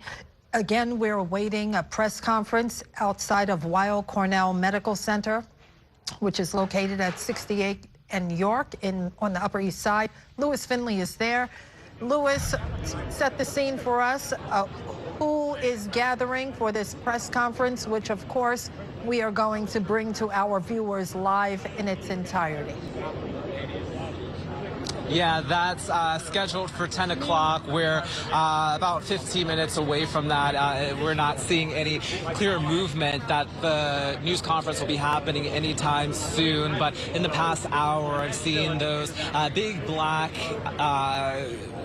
let's call them trucks with tinted windows, police trucks go on in near the emergency room, and generally there are officials inside those vehicles. Likely that's the mayor, the police commissioner, people like that, getting briefed. They were briefed earlier, but with the latest information still coming in of the death toll rising, they're probably also talking to that officer's family as well, maybe talking to the families of some of the other people who have died. But once again, we are waiting for that news conference to happen. And generally, during news conferences, when a police officer is shot and killed, we'll hear from the mayor as well as the police commissioner, but also the Police Benevolent Association. They'll give us as much information as they have. As we're learning new information, even coming in the last 30 minutes, they're probably still getting things together. But when that happens, we'll be here and we'll get that to you right away, Cheryl. Louis, a few questions for you. Were all victims we know the officer was taken there from the 47th precinct. We're withholding his identity out of respect for his family and colleagues. But the other victims, 4, were they taken to Weill Cornell where you are? Have any families showed up? Yeah, that remains unclear at this moment. We just know that that police officer was sent here. This is where he died. It's unclear where the shooter was taken, where the other victims were taken before they died.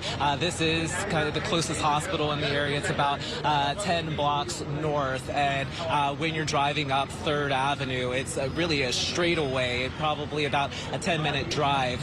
But it's unclear where they went. I've been keeping my eye on the emergency emergency room behind me. I've seen a little bit of trickle of people, but it's unclear who they are. I did notice that there has been an increasing number of police officers in the area.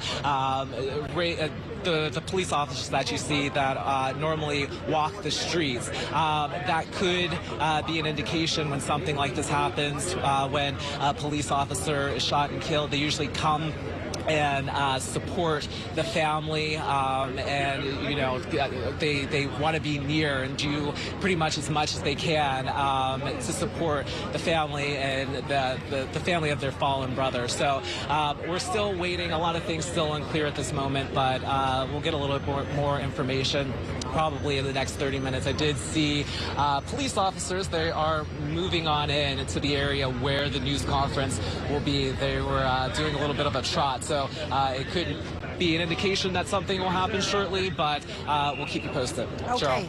Louis Finley, we're going to check back with you at 10 o'clock. Thank you for that. Let's bring back Bernadette Hogan and Bobby Kuza.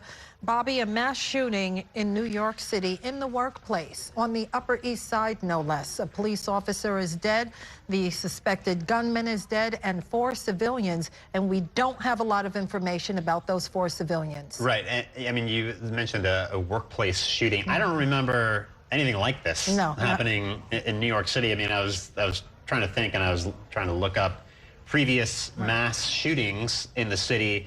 And what Dean mentioned, this shooting on the subway in 2022 on an N train in Sunset Park.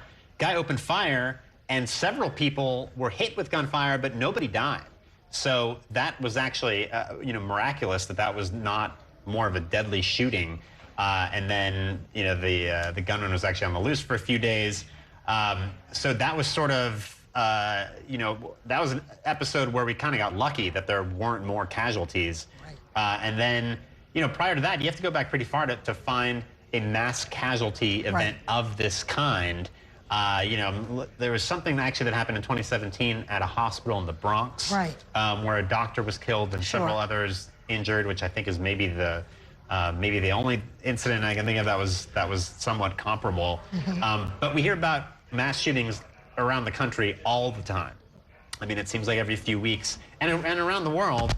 And in a sense, we have been kind of untouched by that in New York City. I mean, there hasn't been the type of school shootings in New York City that we've seen elsewhere. We haven't seen this type of workplace shooting in New York City. Obviously, there's other types of violence that have plagued the city, and there was something of a crime spike in recent years, but this is a very different type of crime, and instills a certain level of fear and terror, and so this is something sort of new for New Yorkers to be grappling with. And sadly, the death toll seems to be rising. We now know it's at 6. That's 4 civilians, the police officer, and then the gunman himself, of course, took his own life on the 33rd floor of that building. And Bernadette, elected officials are all weighing in. We've heard from Governor Hochul, who you cover every day. We've heard from Chuck Schumer, Hakeem Jeffries. All of the leaders are starting to weigh in. How is this going to shape the election going forward? Well, I mean, you mentioned elected officials, but we also have mayoral candidates that have been weighing in. Andrew Cuomo, I've seen Curtis Sliwa, Zoran Mamdani, who, as far as I know, is still in Uganda. But, it's going to bring crime back to center stage. Up until now and throughout just covering the primary election, affordability and housing was the #1 conversation. Crime appeared to take a back seat just because, again, we've seen relatively decent numbers coming out of the NYPD. All of the major crime categories have either remained flat or gone down on a month-to-month basis. It's something that we hear from the NYPD Commissioner and Mayor Adams touting, and Mayor Adams talking about even more so as he's running for a very challenging re-election bid. But now the question will, for all of these candidates, Cuomo, Sliwa, Jim Walden, the independent, and Zoran Mamdani, the Democratic nominee, will be, well, can you fine-tune your message on crime and public safety? And right now, we're about to hear from Mayor Adams, who ran on a message of bringing down crime. He was a former police officer and really won on that message of bringing down crime, the law enforcement candidate. So does this provide Adams maybe some semblance of stability in the eyes of voters, especially after he's had a very challenging and maybe floundering politically this past year? So this will become a big center point for a bunch of these candidates. There's no question about it. And Bobby, you know, a mass shooting like this, again, broad daylight, it strikes fear in the hearts of New Yorkers who have been through so much since 9/11.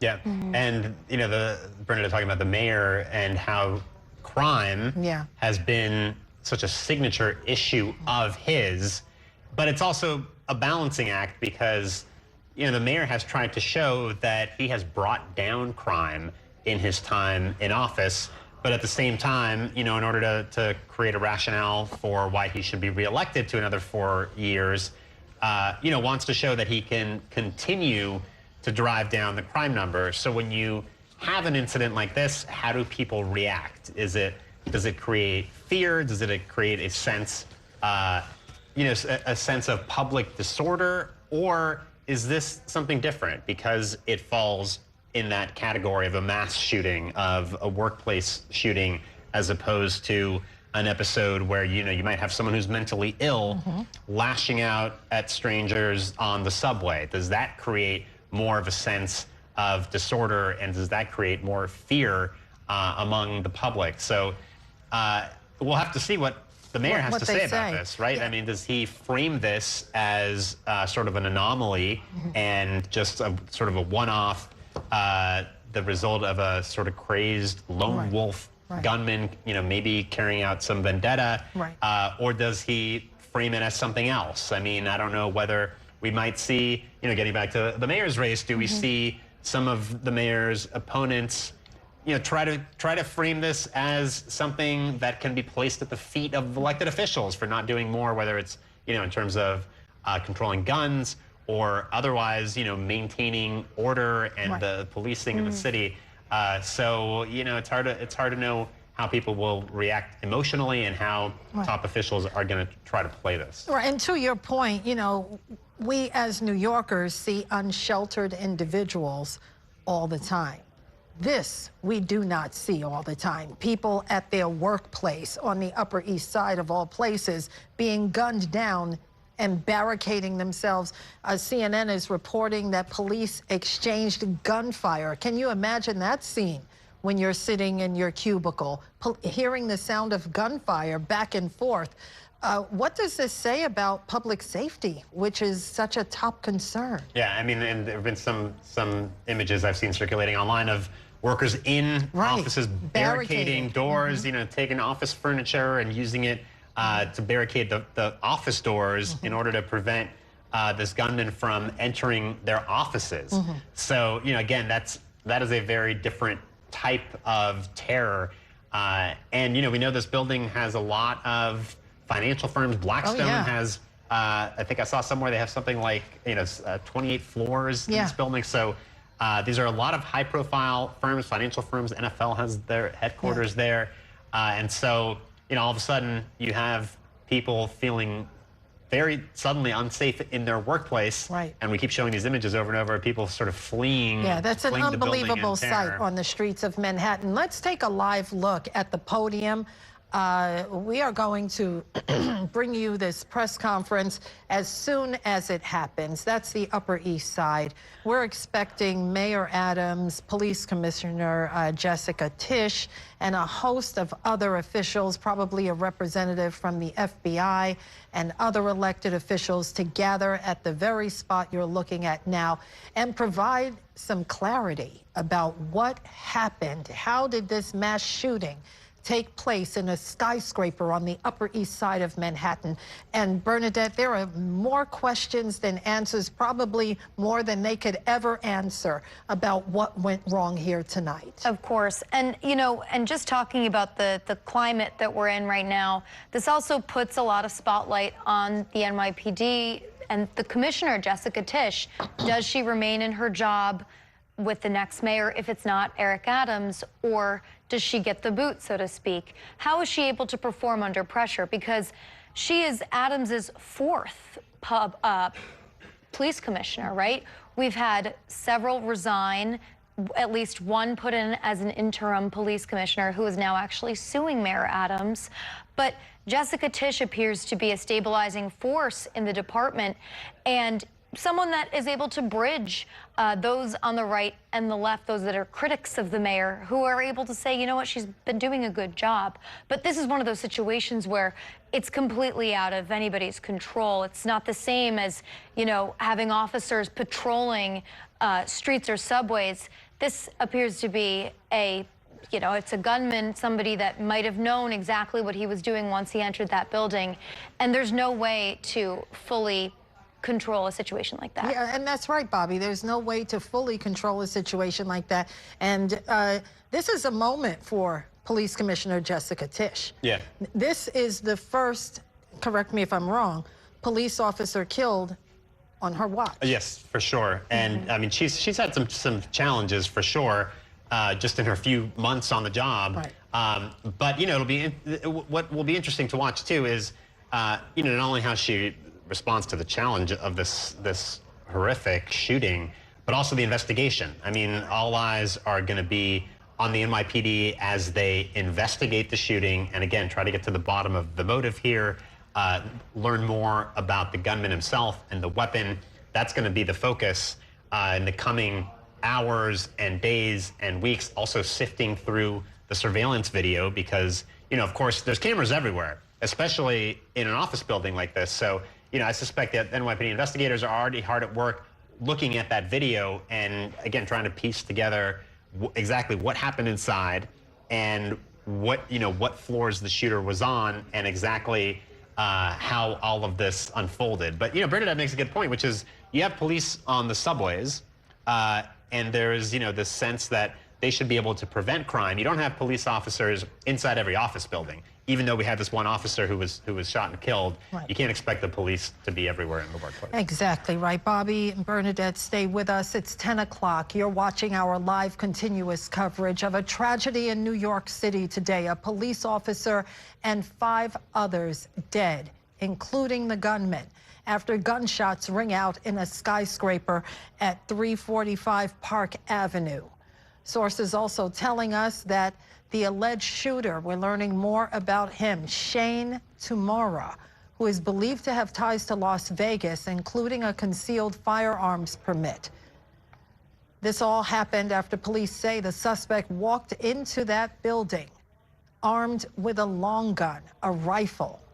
Right now, let's take a live look at the podium where we're expecting any moment now Mayor Adams, Police Commissioner Jessica Tish, and a host of other elected officials and police brass to give us an update on what led to this tragedy.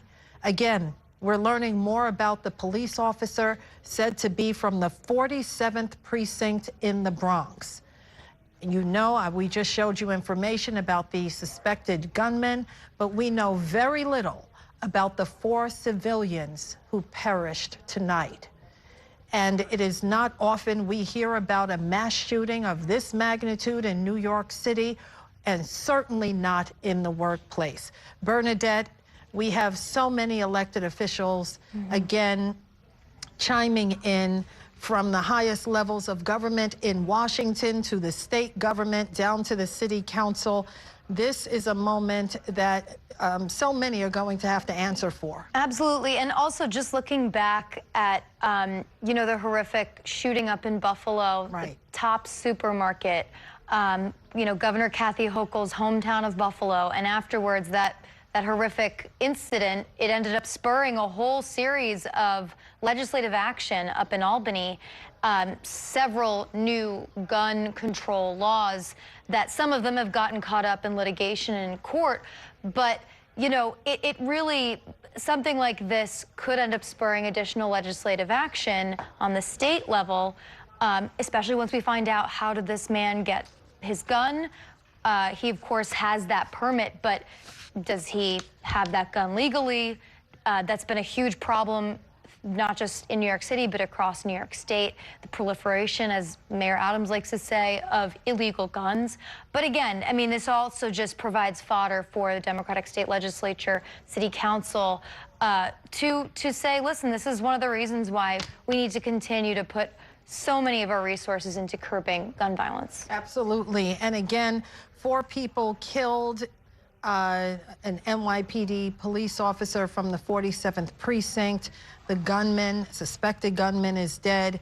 And going forward, it makes you wonder about how this could potentially affect workplace safety all over the city. Yeah, I mean, we'll see if, sometimes there is no legislative solution. Okay, I'm sorry to interrupt sort of you, Bobby.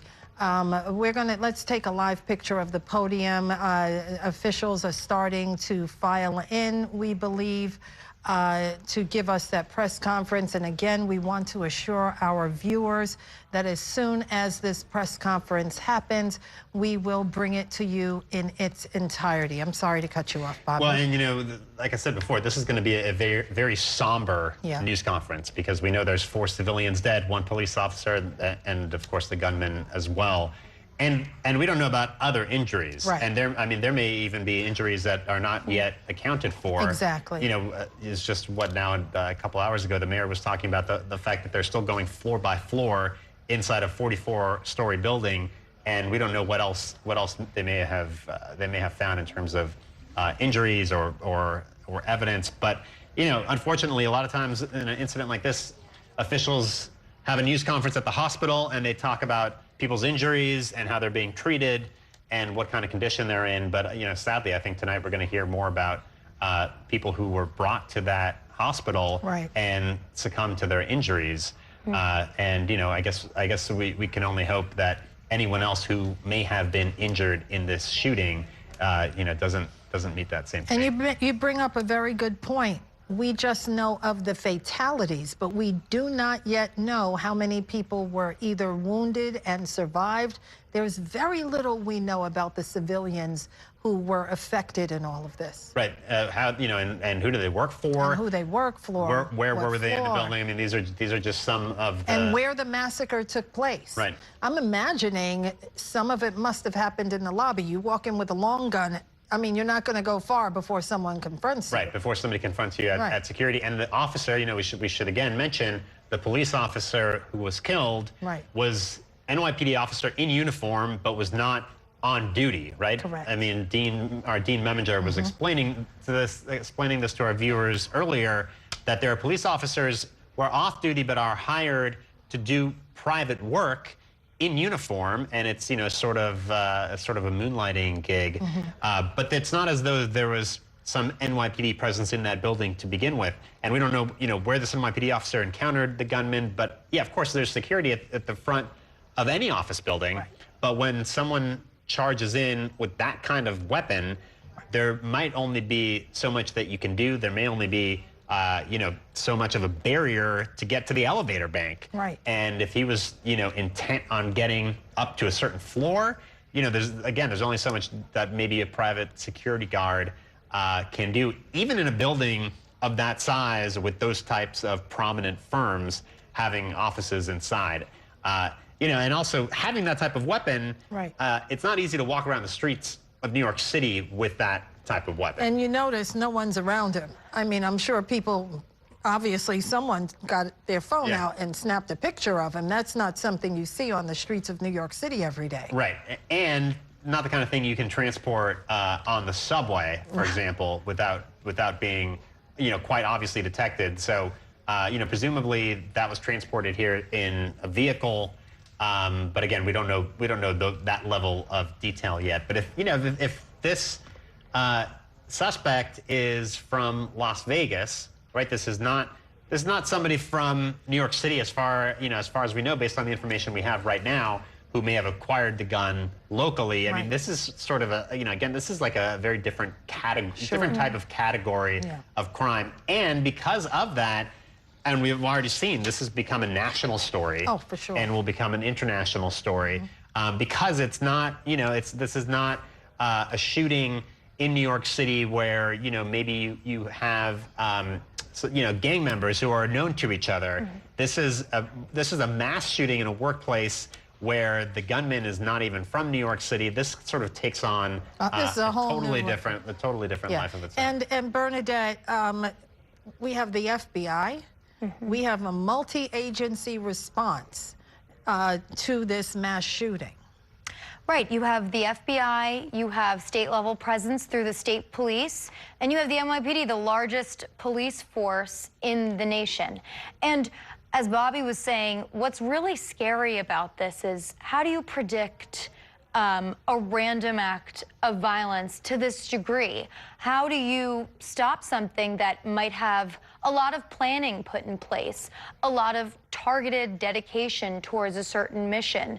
That's something that, you know, unless officers or unless somebody in this person's orbit had any prior knowledge to their intention, if this person shared anything online, if they confessed to friends, if they maybe were drunk in a bar the night before talking about their intentions, you know, a keen listener, I mean, maybe they'll pick up on something and provide a tip to the NYPD, but it's so difficult. And that's what makes it really scary. And the increase in mass shootings, I was just reading that there's over 250 mass shootings just in this year alone, documented by a gun violence nonprofit.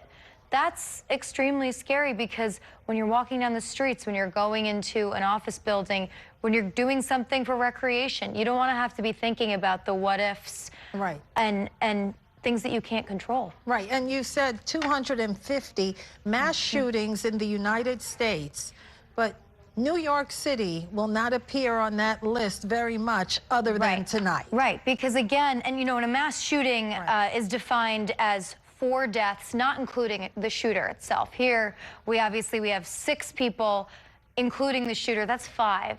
But New York City really has been blessed with, I mean, I don't think any mass shootings in at least a school, right? We have school safety officers. You have everything from the front door to the school bathrooms locked and intense security.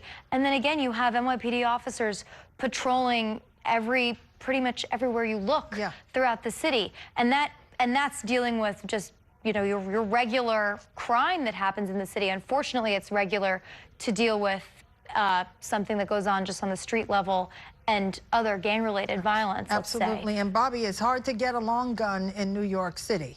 Right. I mean, I'm thinking about, you were talking about the legislative response to this. Right. When we have seen past shootings, high-profile shootings in New York City, New York State, there's always talk about some type of legislative response in terms of gun control, right? New gun laws, new gun restrictions.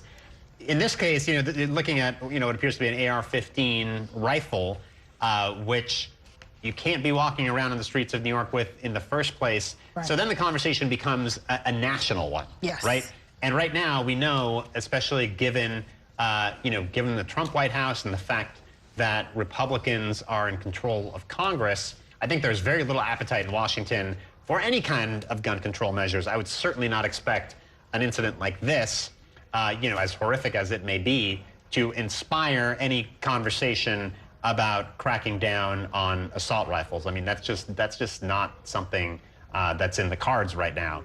So, you know, whatever the loopholes that you can identify that allowed this suspect to obtain this gun and to bring it into the heart of Manhattan and commit this kind of crime, I don't think that you're going to see any type of action taken, certainly not on the national level, to try to prevent this type of thing from happening again in terms of the weapons use. That's correct. And throughout this tragedy, the subway was shut down. The busy E53rd and Lex shut down. Trains had to bypass that station. In the heart of this Rockefeller Center district, all of the streets were shut down. Tourists must be in shock by what they're seeing. Right. I mean, there's that area is crawling with tourists and taking, you know, happening at that time of day, 6:30 p.m., I think was around the time that the shooting happened. You have end of rush hour. It's rush hour. You have people streaming out of office buildings. And, you know, initially when we first learned about this and we, you know, started doing live coverage on this incident, we didn't know what had happened. We just saw that there was this tremendous law enforcement response and first responders responding to this location. We didn't know if the shooting was on the street, on the sidewalk. But there's clearly a sense of panic because you see people rushing out of buildings, and then quickly you see first responders kind of cordoning off the area.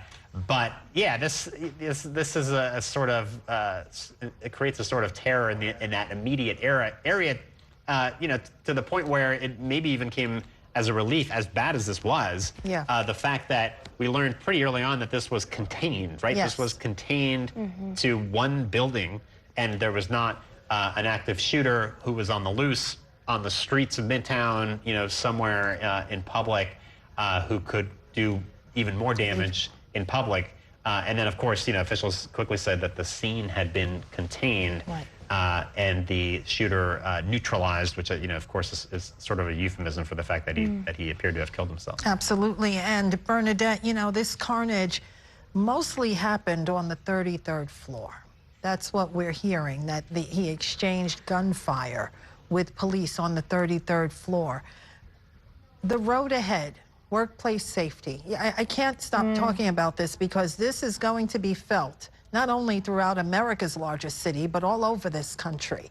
How do we keep workers safe? Yeah, and think about all the measures that have already been put in place, not just with workplace safety, but think about every time you go to the airport, what changed after 9/11 and what continues, to change. And just think about compliance with Real ID.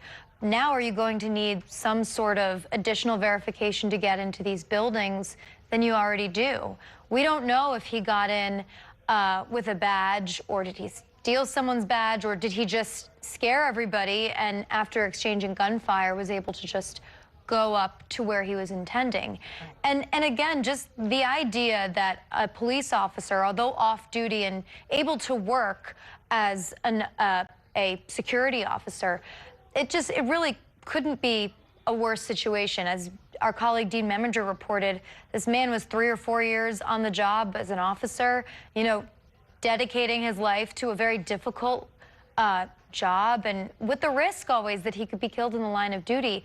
But what's going on in his family's mind as well? Did he have a family of his own, any kids? He or she. We want to be clear, yes, of clear course. that we don't know the gender of the late officer. But I want to bring back Rebecca Greenberg. She's outside of that very active scene. It's 10:15. This is still an active scene, Rebecca, from when gunshots rang out around 6:30 p.m. What are they doing there now?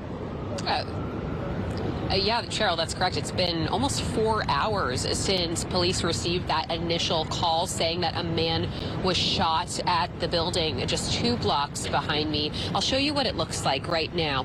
So as you can see, still a very heavy police presence, Cheryl. We have not seen many vehicles leaving the scene, although every once in a while we will see the occasional NYPD vehicle leave the scene, but still a very large presence here on Park Avenue.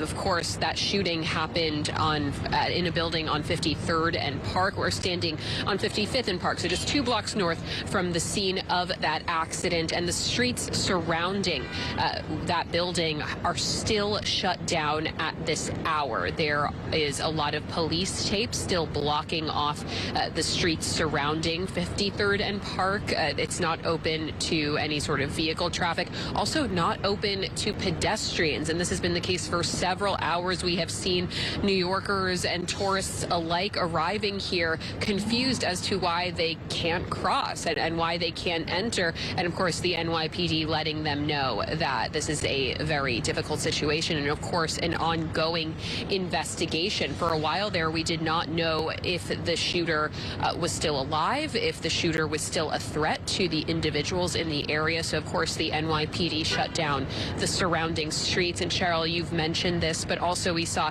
E&M trains were skipping 53rd and Lex to, really out of an abundance of caution, but of course also members of the NYPD doing their due diligence and ensuring that there was no threat to people riding the subways, because you definitely don't want something like that to happen. And we've been talking about the companies that are located inside of that building where the shooting took place. National Football League, JP Morgan, Bank of America. These are all huge companies. And of course, we don't know the motive at this time. But it is a very unusual sort of building. It's an unusual destination. And of course, this is an unusual location, Cheryl. 53rd and Park is not a location that we typically hear police officers responding to for a shooter. So obviously very devastating for so many. So devastating. And quick question, do we know about, will 345 Park Avenue reopen in the morning? I know everyone was evacuated tonight. Okay, don't answer that. Mayor Adams, let's take a live picture of this press conference that's about to happen. They're right outside of Weill Cornell Medical Center. The mayor is soon to walk up, along with NYPD Commissioner Jessica Tish and a host of other elected officials. So many want answers tonight. How could something like this happen? Why did it happen? What do we know about Shane Tamura, whose image was captured with a long gun walking in broad daylight into 345 Park Avenue? What do we know about the civilians? We lost 4 civilians in the workplace tonight. We don't have a single name about who perished, nor do we know about those who were injured, as we were talking earlier. Undoubtedly, some people must have been injured. So we are waiting any moment now for the mayor. It looks like they're starting to walk up now. The mayor and the police commissioner, our cameras are there. We're going to bring you this in its entirety. Let's watch.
Okay, you're looking at a live picture of a press conference that we're about to take. We're waiting, obviously, among all of the officials there. The mayor is off to the side. He's expected to come to the podium along with the NYPD Commissioner Jessica Tish. You're looking at John Schell there of the NYPD, other top brass, of course, Kaz Daughtry, the Deputy Mayor of Public Safety. And we're expecting them to provide answers about today's mass shooting at 345 Park Avenue, just off 53rd Street in Manhattan. More questions than answers for sure. We lost a New York City police officer tonight. The individual's identity identity has not been made public. That officer was from the 47th precinct in the Bronx, working privately at this building, not on duty. And we also learned that the gunman is dead. So many questions about the gunman. His name is Shane Tamura, said to be 27 years old, from Las Vegas. Why did he do this? He walked into a skyscraper in New York City in broad daylight carrying a long gun. That is alleged long gun that we see from our images that sources have confirmed. Why did he allegedly do this? And 4 civilians lost. We know nothing about them yet. So we're expecting answers to all of these questions. And we also want to know, where did the tragedy take place? We are hearing on the 33rd floor. Did anything happen in the lobby? Certainly, this alleged gunman encountered something in the lobby. You don't walk into a lobby of a skyscraper in New York City and just head upstairs. Obviously, there may have been a confrontation of some kind. And again, as soon as this press conference happens, we will bring it to you in its entirety. Let's bring back, as we watch them, again, the mayor and the police commissioner right off to the side. We're waiting for them to approach the podium. And Bobby, talk to us about the many different agencies that we see there. Yeah, I mean, just about every law enforcement agency you can think of. Also, the DA is there, the Manhattan DA. Yes. Alvin Bragg, which is interesting because, you know, you think about a mass shooting incident like this where the shooter appears to have killed himself at the end of this shooting rampage, but that would seem to leave no one to prosecute, right? In the instance of the people who were shot and killed. On the other hand, we don't know where this investigation is going to lead. Right. Right. Right now, it seems to be the picture seems to suggest that this may have been sort of a lone wolf, lone gunman type of situation, but we can't know that for sure. That's going to be part of what the investigation hopes to reveal. So who knows? There may be some type of accomplice. There may be some other people who could potentially face some type of prosecution for this. So of course it makes sense for the DA to be there. NYPD, the city's head of emergency management, is there as well.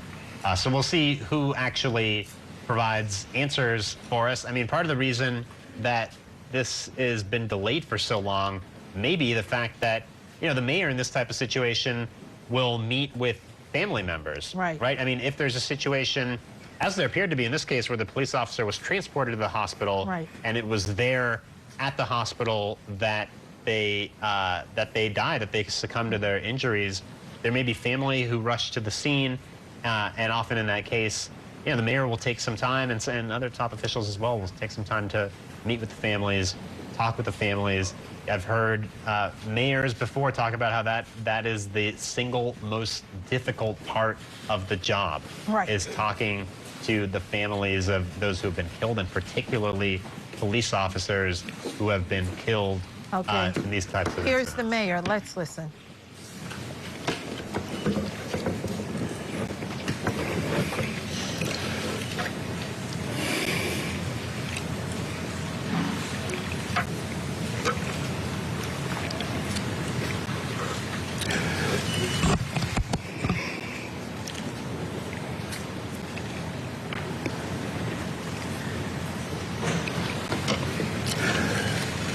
This never gets easy. I always go back to the beginning of my role as mayor in Harlem Hospital, where Officer Mora and Rivera were assassinated.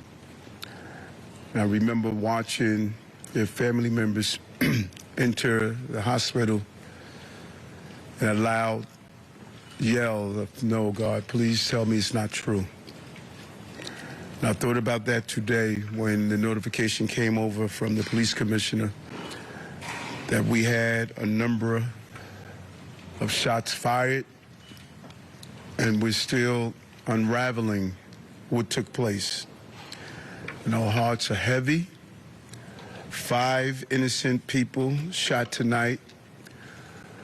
We lost 4.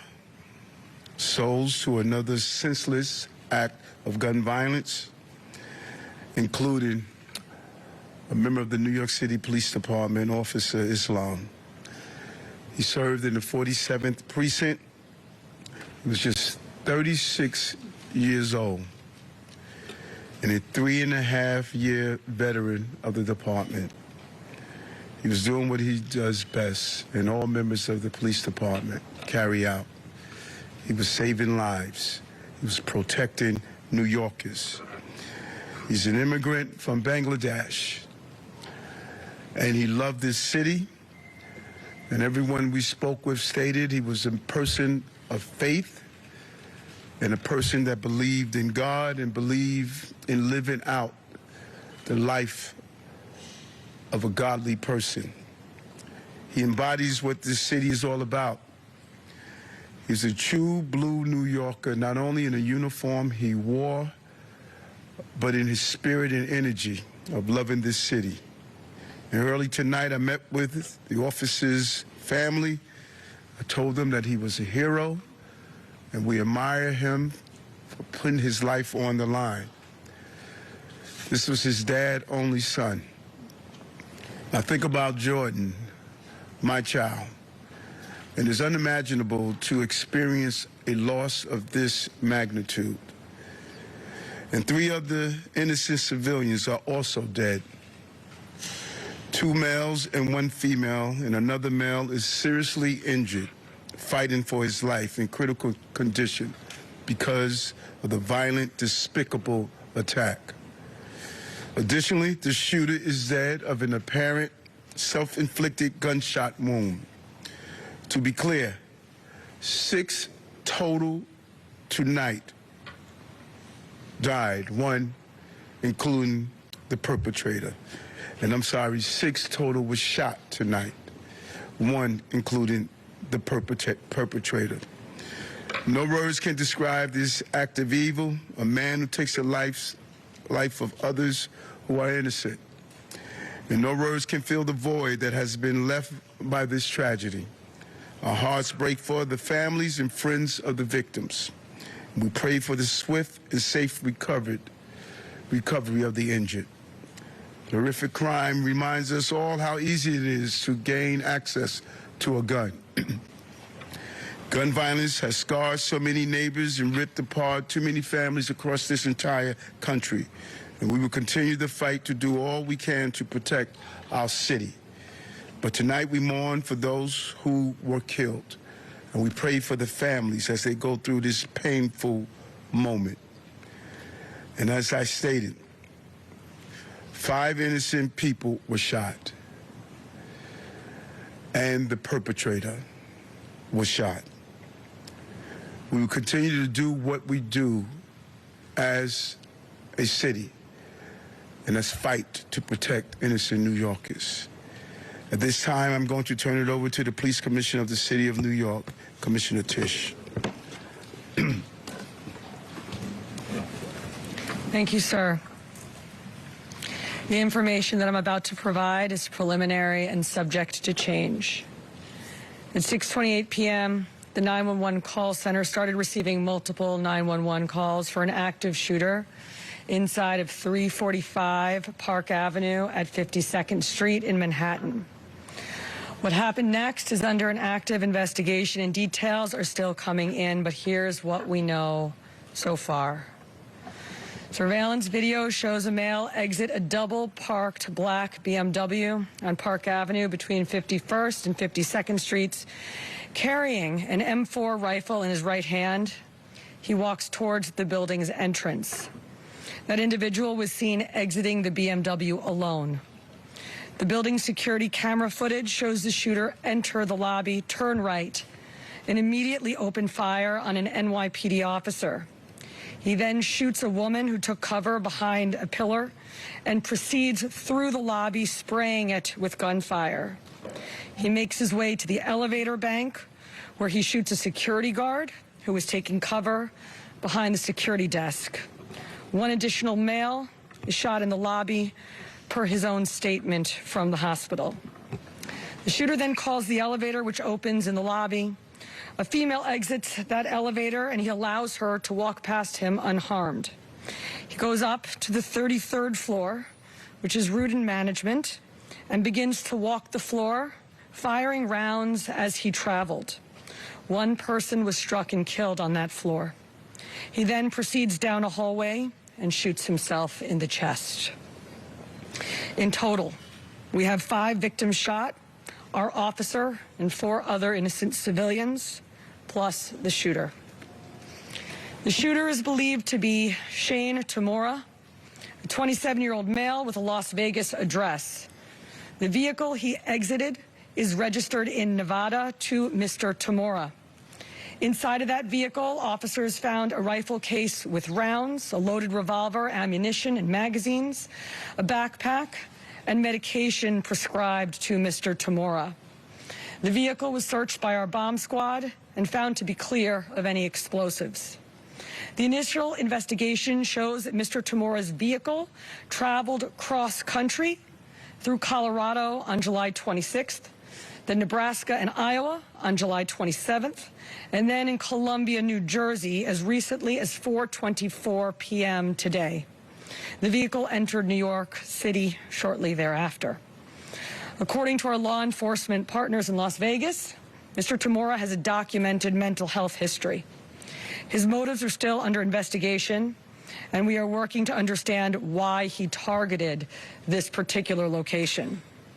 345 Park Avenue is a commercial office building whose tenants include the NFL, Root and Management, KPMG, and Blackstone.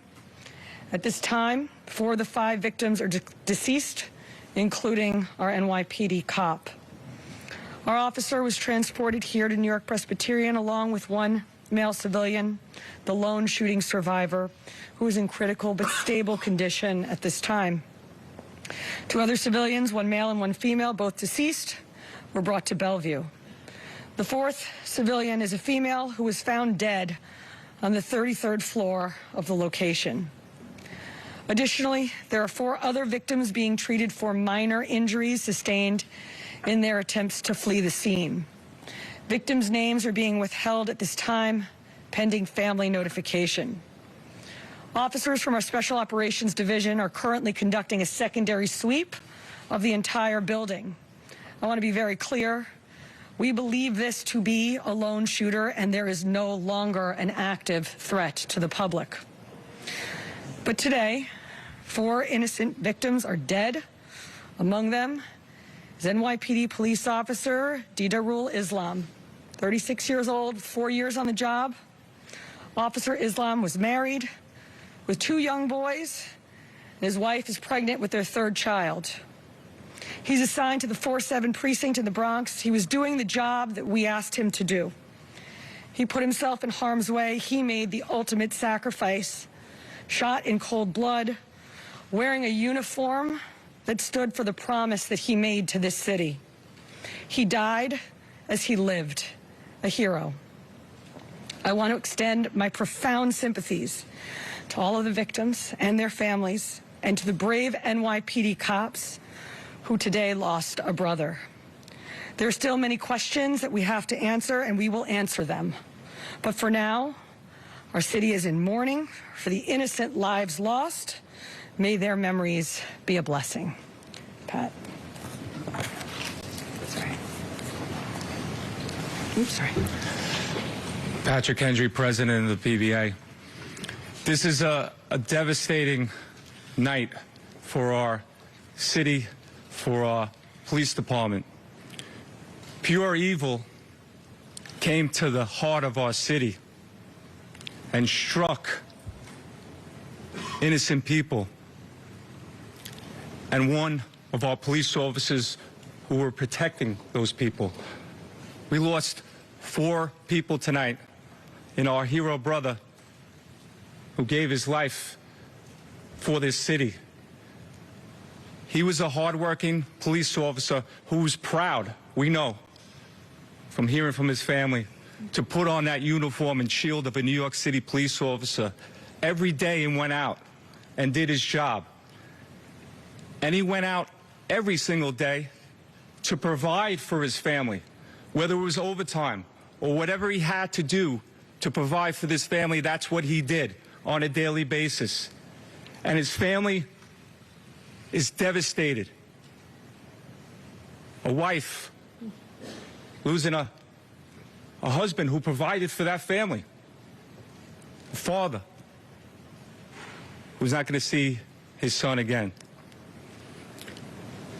And our hearts of every New York City police officer right now is hurting. We're hurting for our brother police officer who we lost. We're hurting for that family. We're hurting for all the victims and hurting for all the families of the victims. And we're all asking, why? Why did pure evil come here? And we know our police department and our law enforcement partners will work tirelessly to get those answers. But now our job as police officers is to be there for this family, to support them in any way that we can, to come together as a city, to be there for these families of the victims. And we will continue to do that, because that's what New York City police officers do. And we're going to continue as police officers to go out and protect this city, because we know that evil can strike at any time. But police officers are willing to risk their lives to protect everyone in this room and protect everyone in this city. So we ask all New Yorkers to pray for our police officers' family, to pray for all the victims and their families.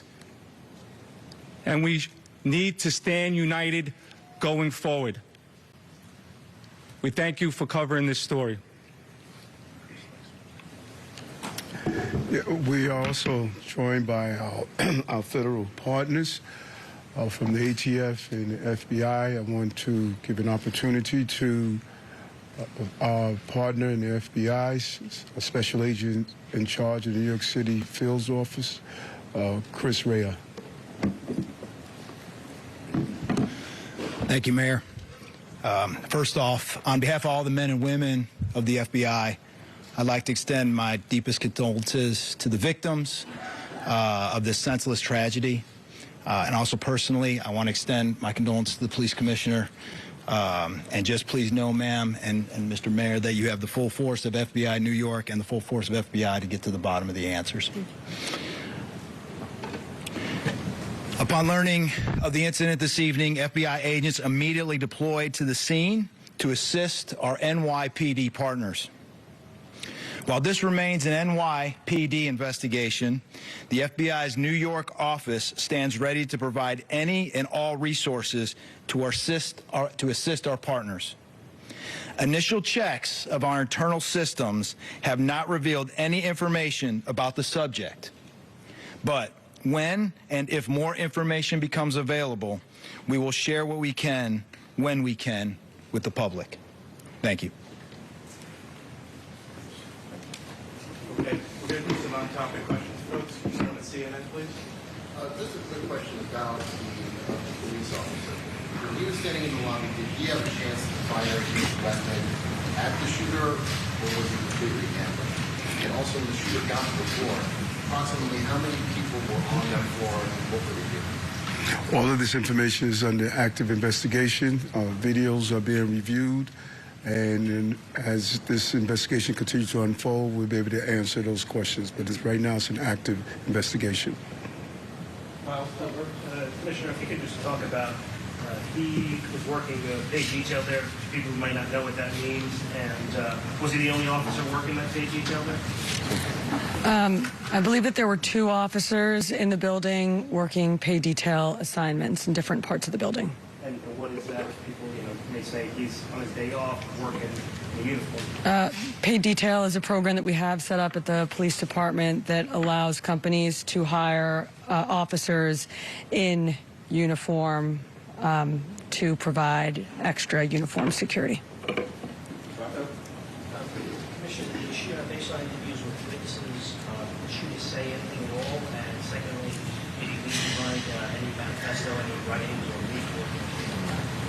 I already described what we found in the vehicle, and it's too early in the investigation to discuss anything more. Thank you. Is there any indication that he had a prior connection to New York versus the real estate industry? As I said, too early in this investigation to tell, but nothing that we have seen preliminarily. Commissioner, can you talk about what the medication was that was found in the vehicle? I cannot. Can you speak about any prior law enforcement contact you may have had? I cannot, other than to say that our partners in Las Vegas made us aware of a mental health history. Yes, Steve? What's your girl? Can you please share any details you have on what the patient's history was? Whether or not he had... Just what I said already. It was an M4 rifle, and we also found a revolver in the vehicle with ammunition and magazines. He did have a license in the state of Nevada. Your one? Was there any intelligence indicating that this patient was at risk beforehand, and are you considering this a targeted attack or an act of terrorism? At this time, it's too early in the investigation to tell. Thank you, everyone.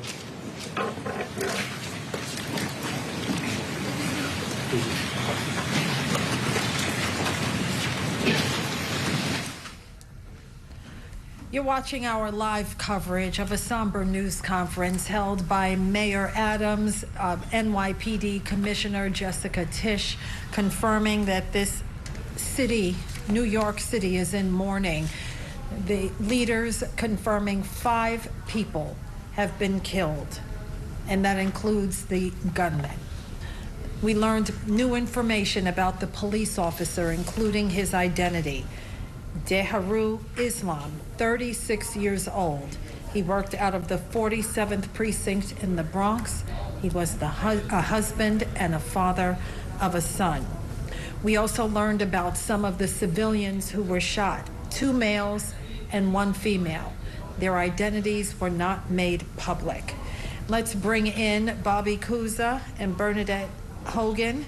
And we learned more about the suspected gunman. Yeah, a lot of details actually. And I mean, I don't know about you, but I found the description of the events that unfolded inside of 345 Park Avenue to be chilling. Yes. I mean, he came in, as we had sort of been speculating earlier, he came in the building and immediately opened fire. And it sounds like, according to what the police commissioner described, he immediately opened fire, shot the police officer who was there in uniform but not on duty. He was working there sort of in a private capacity, and then shot several others in the lobby before he advanced to the elevators and went up to the 33rd floor, where he again opened fire, shot a woman on that floor before shooting himself in the chest. And Bernadette, the police commissioner, said he had a documented mental health issue confirmed by authorities in Las Vegas. Yes, but then when the FBI ended up speaking, they had nothing in their database confirming any known information or past history about this individual. But what we do know from the NYPD is that he was in a car that appeared to come cross country. July 26th, he was in Colorado, then he traveled through Nevada, and as early, or as late rather, at 4:24 p.m. today, he was in New Jersey and then was in New York. And they appear to think that he acted alone. He came out, according to surveillance camera footage, that he came out of a double-parked car. In that car, they found a revolver with ammunition, and then, of course, he had his the rifle that he walked outside with. And, you know, just the massacre happened from there. One other detail, Cheryl, that really stuck out to me, too, was that as he was making his journey up to the 33rd floor, he actually let a woman get out of the elevator and pass by unscathed. He let her go. After then opening fire again, striking another female. She ended up dying of her injury and then killing himself. Yeah, and we learned more, Bobby, about the weapon, M4 rifle, and on the 33rd floor, Rooted Management. Right. The company that owns that building, manages that building. Right. And, you know, we've been speculating a lot about BlackRock, the financial firm, which has most of the floors, I believe, in that building, which appears not to have been targeted, or at least that wasn't the offices that he visited. I mean, there was a lot of detail provided by the police commissioner about the events as they played out, but not a lot about motive, right? I mean, she said they're still working to understand why he targeted this location. She said he had no known connections to New York City. So, he comes all the way from Las Vegas, drives cross country to go on this killing spree, but we still don't really have much of a picture of exactly why. I mean, obviously he left something of a trail behind, but if he's truly a lone wolf and wasn't, working in concert with anybody else, it may be difficult to obtain some of those answers. Exactly. We'll see if he has a digital footprint as the investigation continues. Let's bring in our criminal justice reporter and anchor, Dean Meminger. Dean, we learned a lot from this press conference, but there was also so much we still do not know. Yeah, one of the big things we don't know, you guys just spoke about it, he had a gun permit for Las Vegas, but if he had a documented history of mental illness, how did he get that gun permit and when did he get it? And more than likely, it's for that revolver. Now, the assault-style rifle, when did he get that? Did he get that legally? So that all has to be determined and worked out. The NYPD and the FBI, they probably know some of those answers already, but they don't want to give it to us because this investigation is ongoing. But as we heard, as soon as he walked in, he pulled up in a black BMW. We reported earlier that when cops got there, they saw that black BMW still running outside, so they assumed that's the vehicle he arrived in. But as soon as he walked in, he saw that uniformed NYPD officer and shot and killed him. And he basically shot up the lobby, went up on the elevator, and started shooting up on the 33rd floor as well. They did not tell us, well, why did he pick that company? Why did he pick that floor? But once again, a lot of questions still have to be answered. But it is troubling that this is a person who has a documented history of mental illness. They found some sort of medications in his vehicle. He drove across country. He was able to do all of that, get from Las Vegas to New York, and then go into this building and do this. So that they definitely have to get to the bottom of this. Did he say anything to family members or friends that he was coming to New York? Was he angry with this company? Was he angry with someone at the company? Those are all things we have to know. And when we talk about these mass shootings or mass killings, they just happen almost every day in our country. We don't report on all of them, but unfortunately, multiple people are shot almost every day in our country. And this is a devastating case where somebody walks into the building in the biggest city in the country, our city, and shoots up people in the building, including a police officer, killing them. Absolutely, and killing 3 civilians, 2 males and 1 female, Dean. Are we getting any information about these individuals? No, they didn't give much details about them, but apparently they worked in the building. Now, one of the individuals shot one of the men, and I believe he was described as an individual who was killed, was a security guard as well in the building. So not in addition to the NYPD officer, they did have security in that building. So one of the security officers was shot as well, and they said he shot a woman who was in the lobby. But they say he also did let a woman who came off in an elevator, just let her walk by. He did not try to attack her or shoot her. And then when it comes to the NYPD officer, 36 years old, Didarul Islam, worked at the 47th Precinct in the Bronx on the force for 3.5 years. He was on a paid detail here, so basically moonlighting, not operating as a police officer for the NYPD at that moment. He was doing private security, but in uniform. He leaves behind 2 young sons, a 3rd child on the way. He is married, originally from Bangladesh, came here to this country, became a police officer, and he also leaves behind a dad, the mayor describing his father as someone who truly loved his son, who wanted to become an American and protect Americans and New Yorkers, and that's why he became a police officer. And Dean, we're learning 1 individual is fighting for his life right now in critical condition after being shot and taken to Bellevue? That's right. In critical but stable condition, according to the mayor and the police commissioner. And, several other individuals were injured, but minor injuries. And so they are giving a lot of information as to what they saw.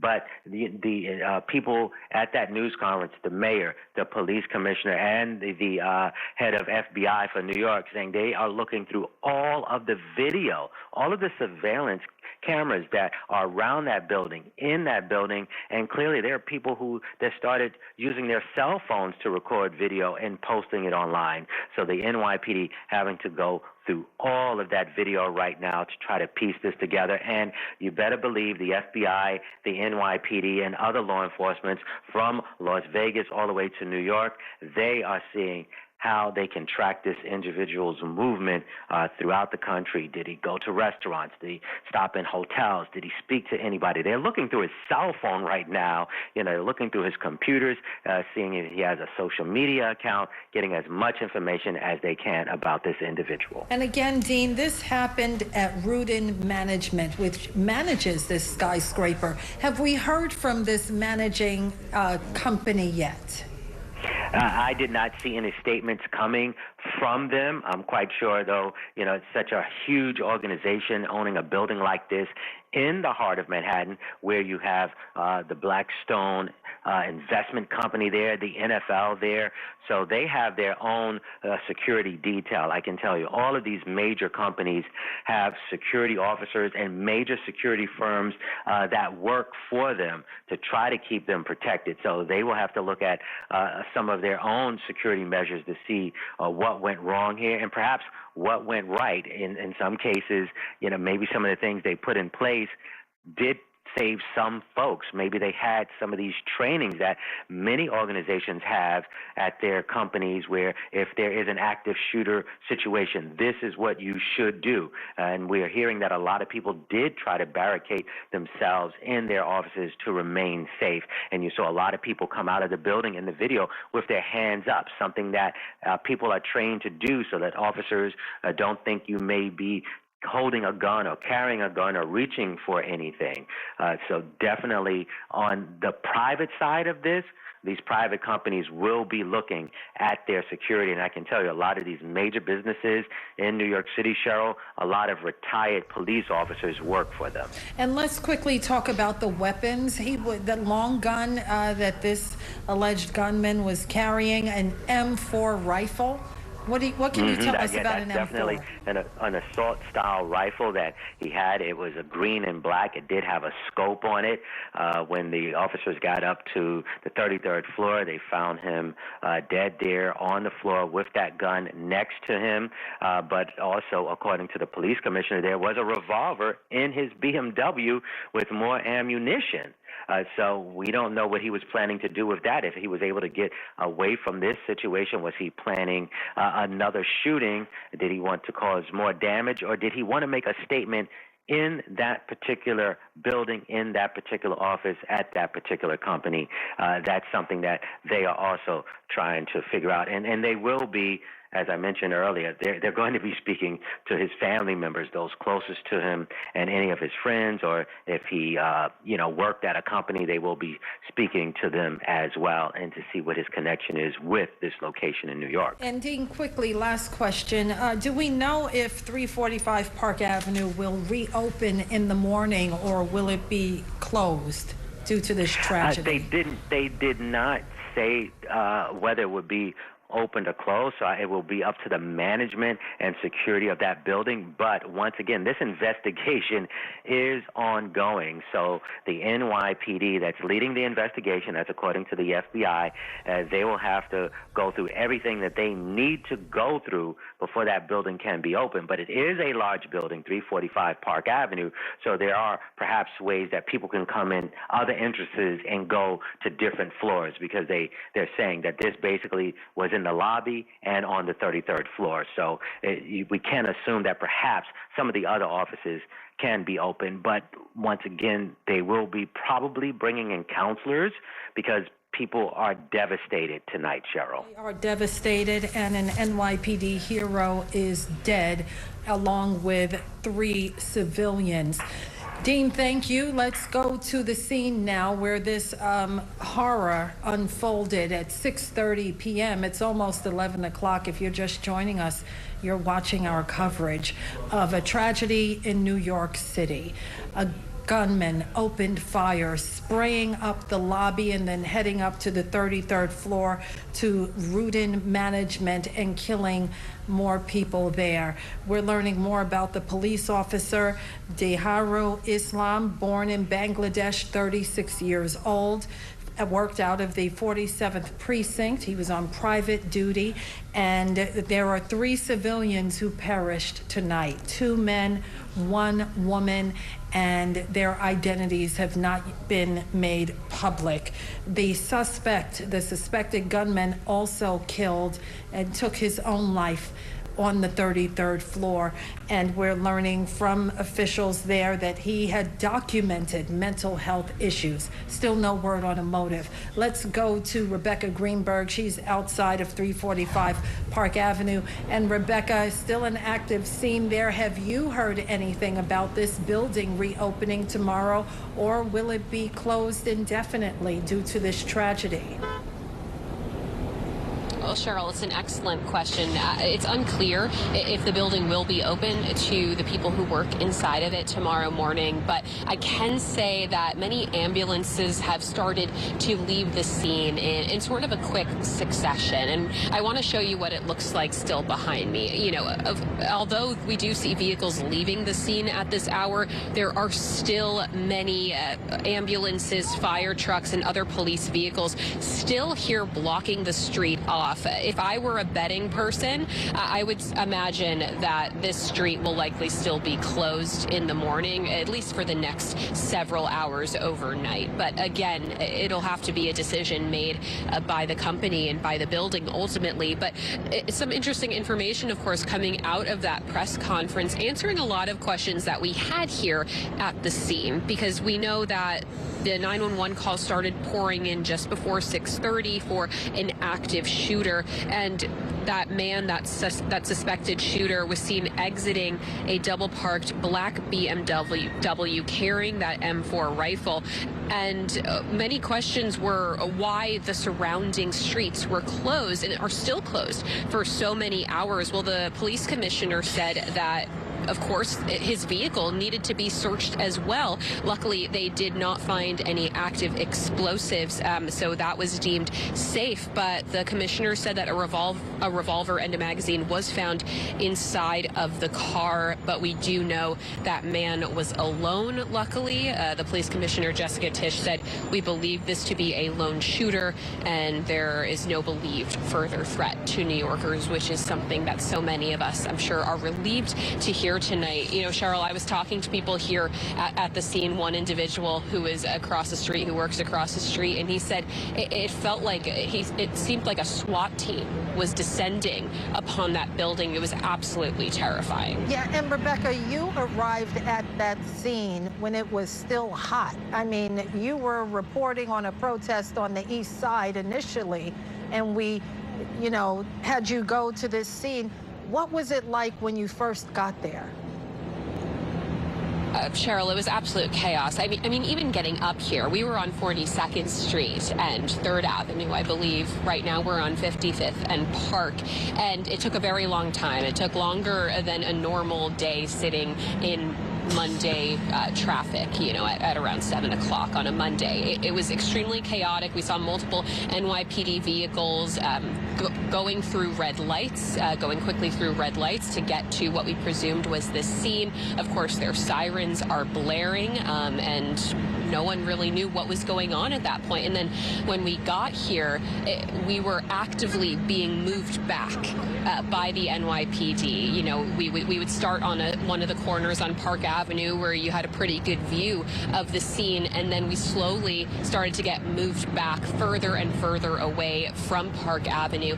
So our view was obstructed, but so many people came out here, New Yorkers, tourists alike. So many people came out here to see what was going on and what was happening, looking for answers. At that time, we didn't know if anyone was dead. We also didn't know the status of that shooter.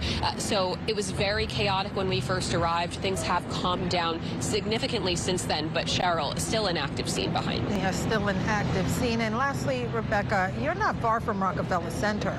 And that's an area that is active almost around the clock, certainly well into the night. What are you seeing as it relates to the perimeter of Rockefeller Center? Did they shut that down too? It's an excellent question. It's an excellent question, Cheryl. To be honest, you know, we've been kind of in a 4-block radius of where this mass shooting took place. So to see what it would be like at Radio City Music Hall would actually be very interesting.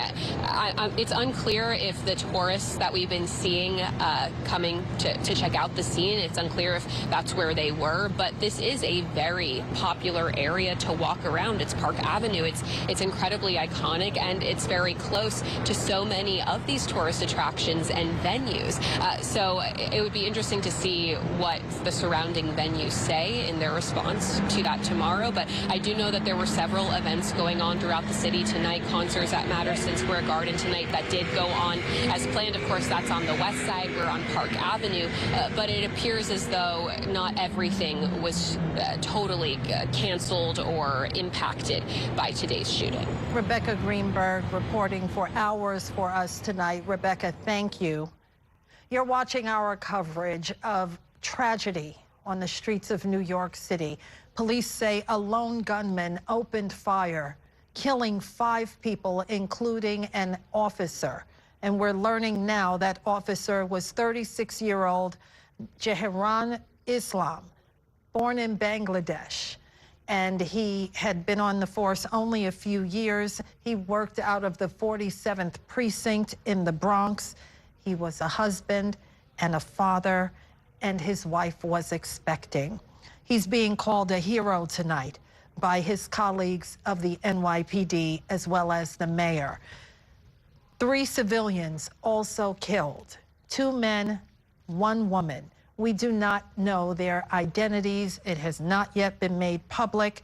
And we're learning about what police call the lone shooter, who walked in with an M4 rifle, said to be from Las Vegas, opened fire in the lobby, then went to the 33rd floor of a 44-story skyscraper, and that's when he opened fire and also took his own life. There's so much more that we do not know at this hour, and we will continue to stay on top of it. Let's listen to what the mayor had to say.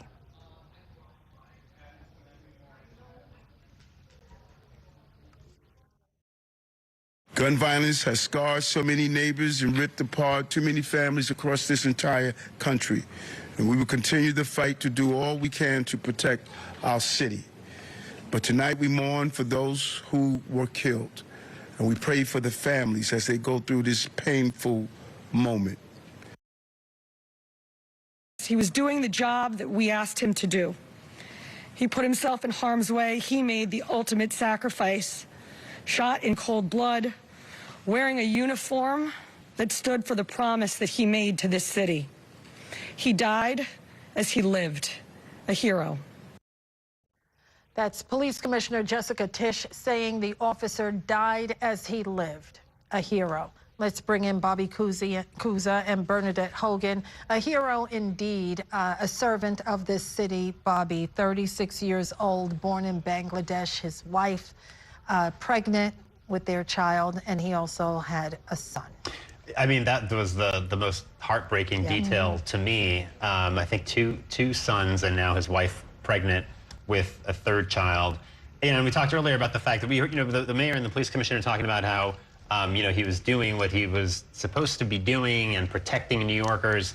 But in fact, he wasn't actually on duty at the time, right? This is sort of this arrangement that we've been talking about tonight, where officers perform what's called paid detail. So they're in uniform, but they've been hired by private firms, by private management firms who operate buildings like this to provide security.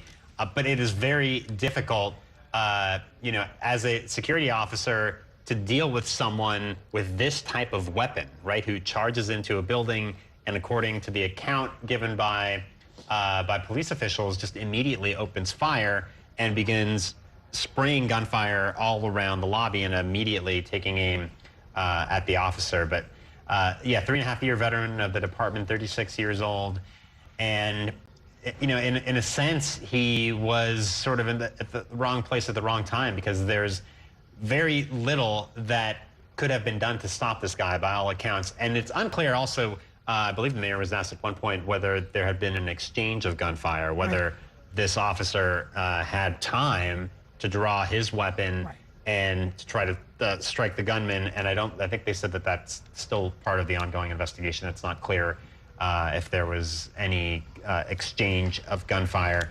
But this story is tragic on so many levels. I mean, it's a story about a cop shot. Yes. But it's also a mass shooting that clearly ended up with several innocent people dead, who just ended up in the path of this guy who, for some unknown motive, stormed into this office building in Midtown Manhattan, even though he had no known connection to New York City, and begins indiscriminately shooting at people and killing several innocent people in the process. Specifically killing 3 innocent people, 2 men, 1 woman, whose identities are still unknown at this time. Let's go back to Lewis Finley, who is outside of Weill Cornell Hospital on the Upper East Side. That's where the press conference just happened.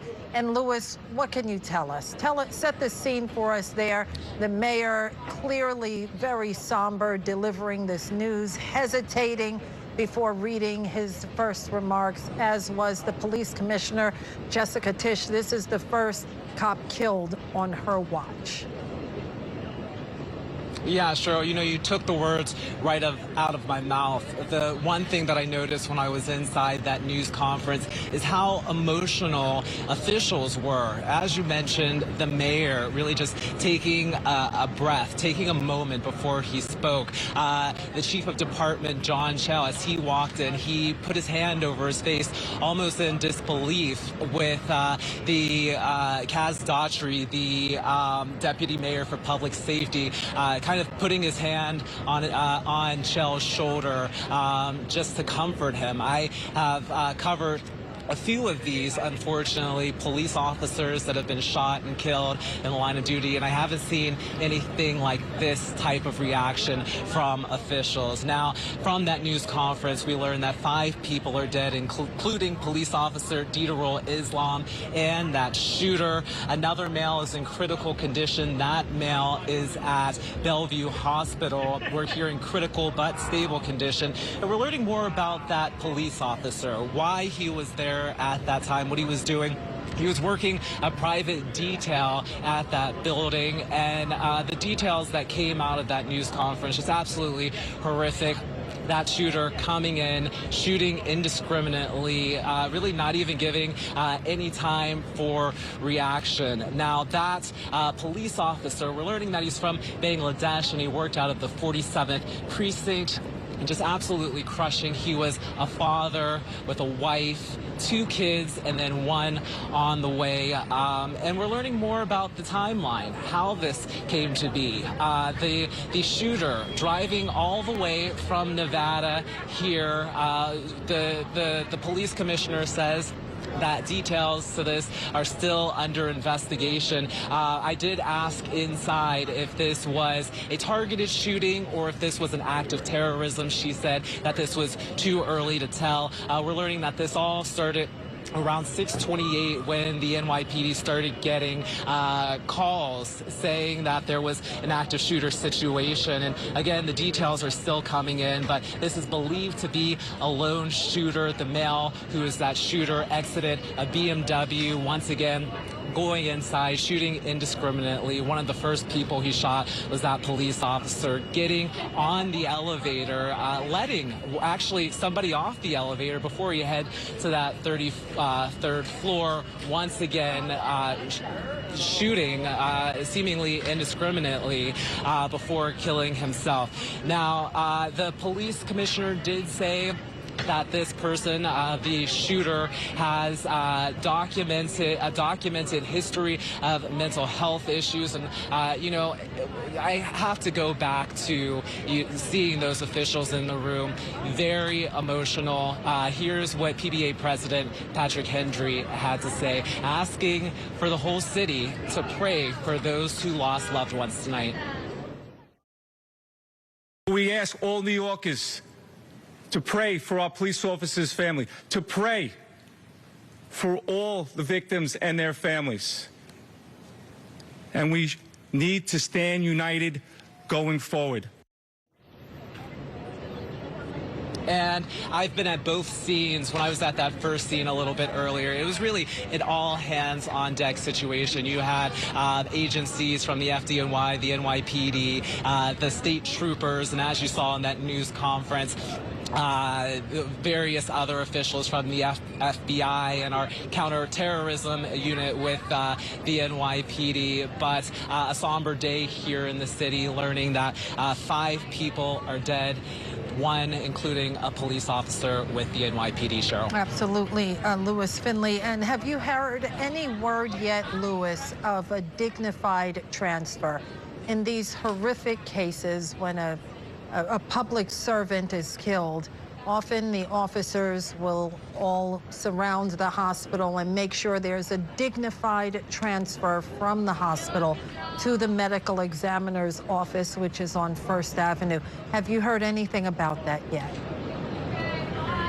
Yeah, Cheryl, I'm glad you brought that up. We've seen a few officers here. It's unclear if they're here exactly for that, but I did talk to the NYPD, and they said that that is to be determined when that'll happen, but that could happen as early as later this evening, Cheryl. Okay, Lewis Finley with us tonight. Again, a horrific day in New York City. A gunman opened fire, killing 5 people. Killing 5 people in the workplace. We're going to go now to Sharon Tazwell, who is going to continue the day's news.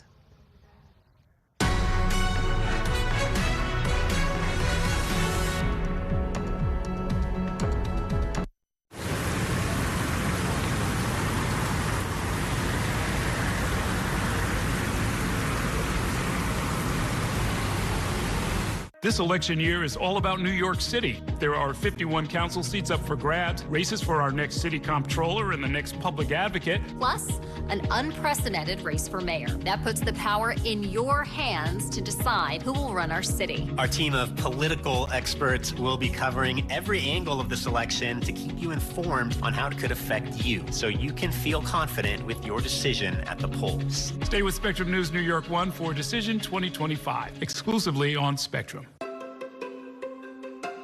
We chose Spectrum Business because every second matters in our operation. We need a network that can move as quickly as we need to. We are a takeout restaurant. Half our business is online. So we needed something dependable, reliable, with great service. The state-of-the-art facility depends on a state-of-the-art network to support classroom engagement. Join the network made for business with solutions made for every size. Visit spectrum.com/made-for-business to get started. Mom was always organized, but she started forgetting to pay her bills on time. And she'd buy the same gifts over and over. Telling the girls about my Alzheimer's diagnosis was really hard. At first, we had our cries, but then we were like, okay, let's make a plan. Early detection gave us time to adapt together. It's so important for you to think about what you can do and making the most of what you have. If you or your family are noticing changes, it could be Alzheimer's. Talk about seeing a doctor together. From my time growing up in Queens watching New York 1 to my time reporting here, I've seen how quickly a story can change. At News All Day, we bring you the news as it's happening, from around the boroughs to local government to your neighborhood. Because our city never stops moving. 3, 2, 1. Hi, I'm Shannon Ferry with the day's developing stories. But first, stay up to date and informed with News All Day. Weekdays from noon to 4. The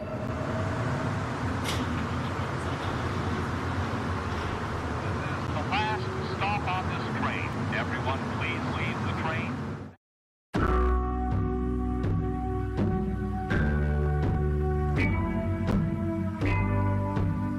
Amid international pressure on Israel to address the humanitarian crisis in Gaza, President Trump promises to set up food centers, saying there is, quote, real starvation in Gaza.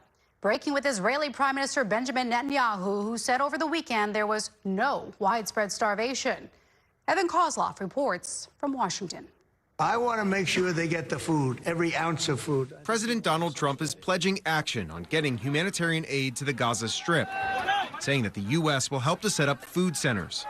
The president also seeming to disagree with Israel's Prime Minister Benjamin Netanyahu when asked about Netanyahu's comments over the weekend. And there is no starvation in Gaza. I don't know. I mean, based on television, I would say not particularly, because those children look very hungry. The UN World Food Program says the situation in Gaza has grown more dire, with roughly a quarter of the population facing famine-like conditions. The region's health ministry reporting 14 new deaths from starvation in just 24 hours. On Sunday, the Israel Defense Force began limited pauses in fighting in 3 sections of Gaza to allow more aid to enter. Egyptian TV showed dozens of aid trucks pouring into the Strip on Sunday, with more aid being airdropped from above, prompting chaotic scenes like this as desperate Gazans struggle to get access to the life-saving food. I didn't get anything. I was crushed in the crowd. Hungry Gazans expressing their frustrations after nearly 2 years of war. This aid is disgraceful. We are not dogs to be made to run after aid. People fought over it. This is a humanitarian catastrophe. This ongoing crisis, a major topic of discussion as President Trump met with the Prime Minister of the United Kingdom, Keir Starmer. We need to galvanize other countries in support of getting that aid in. And yes, that does involve putting pressure on Israel. The president is also making headlines for comments on the other major conflict between Russia and Ukraine. The president said he was scrapping the 50-day deadline he gave Russian President Vladimir Putin to cut a deal for peace, giving him now just 10 to 12 days instead. The president expressing frustration with Putin's apparent unwillingness to end the war. I'm not so interested in talking anymore. He talks, we have such nice conversations, such respectful and nice conversations, and then people die the following night. Now, at the end of this deadline, the president's threatening severe secondary tariffs that would target Russia's trading partners, most notably China and India. Reporting here in Washington, I'm Evan Kozloff, Spectrum News. In other news, we're also learning that State Attorney General Letitia James has joined the nationwide lawsuit against the Trump administration, demanding personal information of SNAP recipients to the USDA, telling states they have until Wednesday to turn over the data, including names, addresses, and Social Security numbers of people who receive food assistance from the federally funded program. This latest action from this administration is nothing more than an attempt to sow fear and to cause chaos amongst vulnerable populations. And we are suing to uphold the rule of law, to protect the sensitive personal information of everyone who receive SNAP benefits. Anti-hunger groups filed a similar lawsuit earlier this year. Some 40 million people receive SNAP benefits, including 1.5 million here in New York City.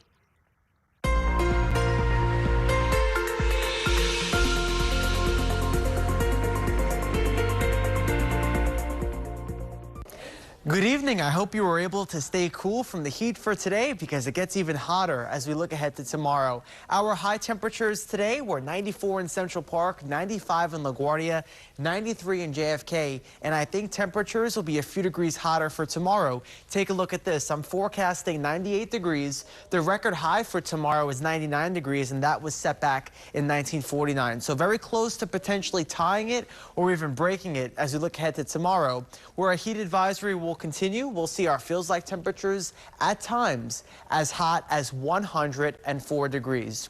So for tonight, we're mostly clear. Warm winds from the south keep us nice and humid overnight. Low temperatures will be into the middle 70s as we look ahead to tomorrow. We're sunny, high temperatures into the upper 90s, and we will see those feels like temperatures really heat up into the afternoon. In terms of our dew point or our humidity as we look ahead to your Tuesday, starting off in the muggy category, we'll go into the sticky category at times, but you won't notice much of a difference. The biggest thing for tomorrow is it's still another hot and humid day, and this will continue to be the trend as we look ahead into Wednesday.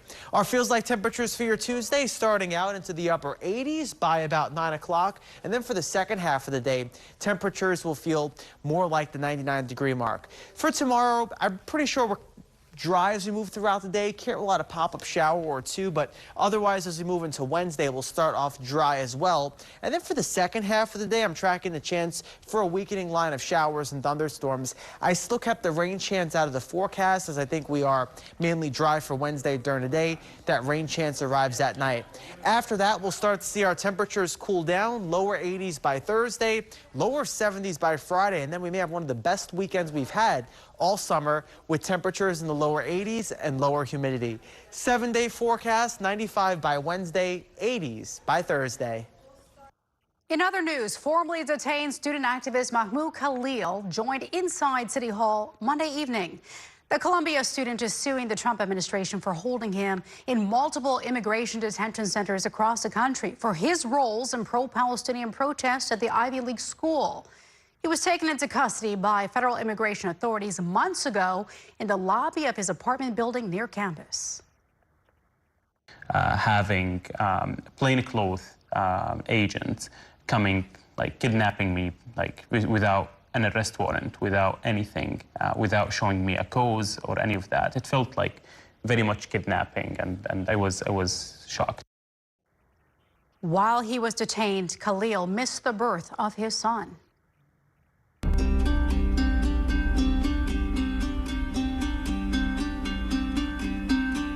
A new week brings new tariff news. President Trump says he will likely impose a tariff up to 20% on imports from countries who have not yet negotiated with the U.S. ahead of the August 1st deadline. Taylor Populares reports from the White House.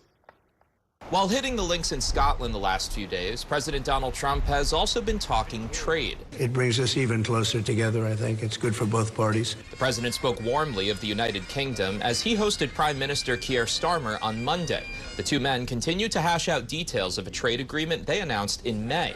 This follows the president striking a handshake deal on Sunday with European Commission President Ursula von der Leyen on trade between the U.S. and the European Union. This was the big one. This is the biggest of them all. The agreement sets a 15% tariff on most imports from Europe to the U.S., a significant increase from the minor tariffs that were in effect before the president took office, but far less than the 30% rate he threatened to impose.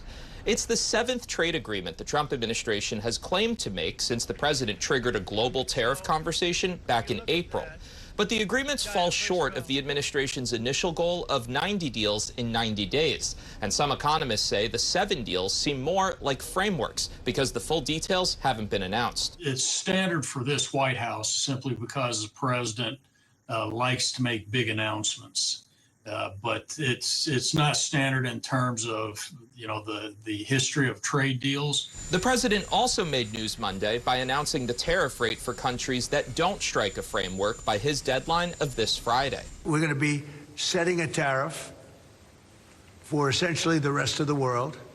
And that's what they're going to pay if they want to do business in the United States. Trump said the rate will likely be between 15 and 20%, which experts say would likely lead to higher prices here in the U.S. Most of the impact is going to occur on this side of the ocean because those tariffs get charged at the ports of entry. A White House official tells Spectrum News the U.S. and U.K. signed the framework for its deal while in Canada last month at the G7 summit, and that Indonesia signed on to a formal joint statement. But the official says because these are not full trade treaties like the U.S.-Mexico-Canada trade agreement Trump reached in his first term, a formal signing is not needed for the deal to go into effect.